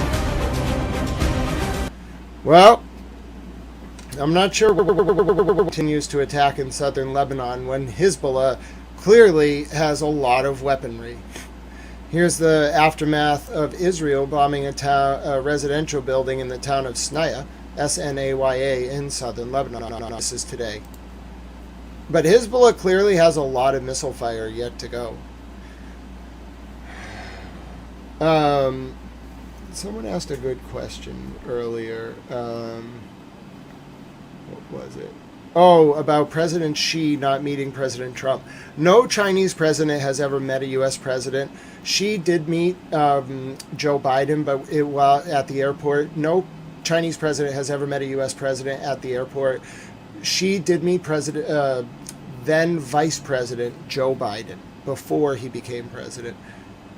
We took a listen to Rubio on the issue of China, and we're fully caught up. All right, ladies and gentlemen, Tal has administrative things to do. We can listen to an outro song. I will be back with you soon. Thank you again to Michael Brown for that wonderfully supportive super chat. I'm so glad that I was able to look up there all day. You are wonderful, my friend. God bless you. I'm going to put that up actually right next to, how do I do this here? I wanted to serve it like that. Oh, I guess I can just put it up and screenshot it later. We're going to put that up right next to the wonderful towel graduation picture. We're going to play our outro song, and then I have errands to run, ladies and gentlemen. I will be back with you if there are any major updates. But yes, I need to prepare for my graduation tomorrow. If you don't see me tonight, I'm definitely off tomorrow. You can watch my graduation, facebook.com/New England Law Boston, no spaces. You can find that link in the chat. Thank you for watching Towel News. This is the Public Information Service. Before we do Tippecanoe and Tyler too, I'm going to grab Pete Bunny Towel. Thank you all for your support and your graduation gifts and your super chats and your jewels. You are wonderful. This is a public information service. It's designed to educate, inform, and entertain the wider public. I use entertainment as a small buffer so your brain doesn't get overwhelmed by trauma in order to educate and inform, therein engendering cogent public discourse and warding off the usurpation of our forms of government worldwide. If you want to support me or my efforts or want to help out or whatever it may be, I definitely have some expenses coming up. We made good progress, at least 1/10 progress towards the tuition. But if you want to send Tal to South Africa, if you want to help Tal, give Tal a birthday gift, whatever, there's donation links in the chat. My birthday is coming up, and then I'm going to South Africa, so I got to start saving now. It's going to be great. I'm excited. I pray that there is peace. Obviously, I will do my reporting nonetheless, but I do need some time away, and I'm going to get to hang out with Towel Girlfriend and meet my friend Michael Brown and maybe Shannon and others. It's going to be great. Sandy, it's so good to see you. Michael Brown says, peace be upon us all, and hugs. Yes, a hug from Pete Bunny Towel to you, Michael Brown, as well. But yeah, there's a Venmo at Grant-E1. There's a Cash App, # Grant Smith Ellis. There's a PayPal, paypal.me/Grant Ellis. And there's other ways to support as well. But please don't consider it a requirement. If anything, this is designed as a service that is meant to be accessible to all. But if you have the ability and would like to help Towel, it would be a great time to do so. And I'll try to pay it forward in every way that I can. God bless you all. Let's take a listen to our outro song as I prepare the flag. I must get you the waving flag. Hold on. Actually, we can do an outro song before the Star Spangled Banner. Hold on one second. Hold on. I have to get the music studio up here. Hold on, little towels. I am a towel. I have to get our outro song ready. It does take a second to get there, but I'll get there. All right. My name is Grant Smith Ellis. Thank you very much for watching Towel News. I have to go do some, I have to do some administrative things to prepare for graduation tomorrow. Marcia, God bless you, my friend. You have a wonderful day at work. You are loved and appreciated. Thank you so much for your well wishes for graduation. Be safe to you as well, Joyce. Thank you so much. It was so great to see you, Joyce. I know I said hello earlier, but I'd want to say hello again. And I'm going to play, I think I'll do one little song, then we'll do our outro song. Then I got to go on my, adventure here. I don't want to deal with this. This is bothering me. I'm getting bothered here. I just want to, what? Why is it bothering me? Oh, probably because I got new internet. It's fine. It is me. You should realize it by my device ID. Nonetheless, if I can't play our outro song, that's fine. I'll just go right to Tippecanoe and Tyler too. But it should know it's me. I'm already signed in. It's probably because I got my new internet, which is fine. Alright, let's do it. I want to play a song. Come on. It worked! I can't handle any more drama. I'm moving down to Tijuana. This will be the last. This will be the end. I'll grow a jungle of marijuana and spend my days like a prima donna. I love the trouble and it keeps coming on the double. That's alright. That's alright. Fuck you, pay me out. No, I don't like this song. I forgot that's the chorus. I just like the intro. Alright. I forgot that's the chorus. Oh, goodness. I don't like the cussing. My friend Professor asked us not to cuss, and I thought that song was just F instead of the full cuss word, so we're not doing that. All right. God bless you all. Tippecanoe and Tyler too. You ready for this? Actually, I can show you a clip of me doing this for my friends the other day. Wait till you see this. It's gonna be great. I went on the Canton Chronicle the other day, and I was able to do Tippecanoe and Tyler too for them. All right, Tippecanoe. That was a nice song. I just didn't love the cutting. Here's, I did Tippecanoe and Tyler too, so let's see if this is it. I think this is it. You ready to see this? It's pretty great. Oh, speaking of that, I'll give you one parlor trick before we go. I know we've been going for 2.5 hours, so I've been practicing on my stream every day. I have a friend who loves Tippecanoe. You know, Tippecanoe and Tyler New. Yep. So yeah, I have been practicing saying the presidents. I can only do like some of them, but I've been practicing saying them in order, and I would like to show you all my new trick. Wait, let's hold on. Let me know when you're ready. Okay. Okay. All right. Ready? Yeah. All right. President Washington, President Adams, President Jefferson, President Madison, President Monroe, President Adams Jr., President Jackson, President Van Buren. Skip forward 9, 10, 11, 12, 13 is Fillmore. Then we pick up with Tippecanoe and Tyler too. So that's going to be Polk, Taylor, Pierce, Buchanan, Lincoln, Johnson, Grant, Rutherford B. Hayes, Garfield, Chester A. Arthur, Cleveland, Harrison, Cleveland, McKinley, Teddy Roosevelt, William Howard Taft, Woodrow Wilson, Harding, Coolidge, Hoover, FDR, Truman, Eisenhower, Kennedy, Johnson, Nixon, Ford, Carter, Reagan, Bush 1, Clinton, Bush 2, Obama, Trump, Biden, Trump. How about them apples? How about them apples? Kudos to you. That was great. Thank you to John and Eric for having me on. That was a fun interview. Dee Dee Thames, thank you for the kind words. And Mimi, so good to see Ellie. And Triple Bob, I'm sure you enjoyed that. You got a shout out. And Tippecanoe did over on the Canton Chronicle. But yes, free on no read. Hi, Dr. Watson. Let me do my traditional outro. Then I got to do things. I got to go be productive, do errands, and then I'll be back to record the Karen Reed hearing, and then I'll upload that. My name is Grant Smith Ellis. It's coming up on 10:52 a.m. here in Boston. It is U.S. Who the Hell Knows time. It is Friday, May 14th, 2026. It is, let's see, what's 6 hours from now? It is 4:52 p.m. in South Africa. It's 5:52 p.m. in Tel Aviv, Israel, and it's 6:22 p.m. in Tehran, Iran. If you benefited from this stream, if you learned something today, if you want to pay it forward, there's a way you can do so. You can consider a donation to our homeless veterans or our service members or their family today. I can't speak for other countries, but there should not be one homeless veteran in the United States of America, or we have failed, ladies and gentlemen, at least against their will. They want to go live in the woods. They have survival skills. We're not going to stop them. But if there's one homeless veteran against their will in the United States, one veteran homeless against their will in the United States, we failed as a country, in my opinion. You can donate and help our homeless vets today. They sacrifice for us. We can help them today. You may also consider a donation to animal shelters run by our veterans or service members, or that help our vets or service members. Great way to help the animals, save the goats, cows, dogs, cats, eels, seals, dolphins, orcas, etc., and sheep. And at the same time, great way to help our fur friends. If you can't find an animal shelter run by veterans or that helps our veterans or service members, you may consider a donation to an animal shelter in general. Everyone loves our fur friends. If you're in the UK, you may consider a donation to The Big Issue. The Big Issue in the UK, ladies and gentlemen, is a very important publication. It helps those experiencing homelessness. They can't yell on the street anymore, although they can still sell their papers. Do consider a donation today. It doesn't have to be a donation, though.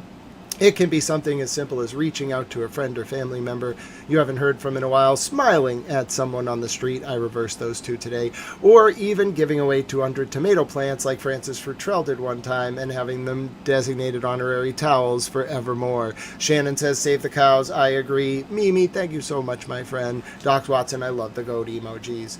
Yes, ladies and gentlemen, in that way, may we continue to pray that the current realpolitik changes from one centered on preserving, expanding, and demonstrating our power, and instead emerges into one centered on preserving, expanding, and demonstrating our capacity to engage in small acts of service and kindness rooted in unconditional love. Therein allowing us to live up to our Tau Eudaimonia or Summum Bonum, our greatest good in the ancient Greek or Latin respectively, and in turn helping us bring about a new digital epoch defined by Aquarius the water bearer standing tall and carrying a towel. I believe it's possible because of you all. God bless you all. Thank you for joining me today. Thank you for welcoming me into your home or wherever you may be watching. Thank you for being you, most importantly. And again, thank you for all of your congratulations and well wishes. I'm off to do administrative towel things. We went over 3 hours on our first towel stream in a few days. It was great to get caught up with you. Oh, God bless you, Towel Mom Lynn. I'm so glad I got to say thank you. You are so wonderful. Thank you so much. I'm going to be able to take my Uber today and get some lunch on the way home. It's going to be great. You are wonderful, Towel Mom Lynn. You are all loved and appreciated.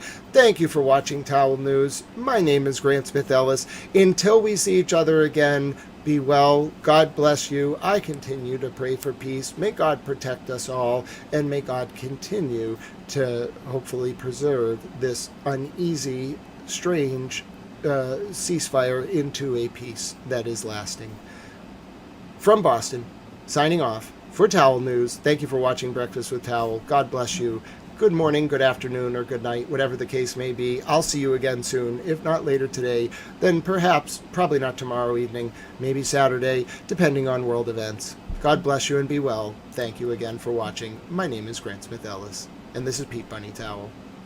Hi, Francine, when you watch this later. Pete Bunny Towel loves you dearly. Thank you for watching, Wayne and Shannon and Mimi and all my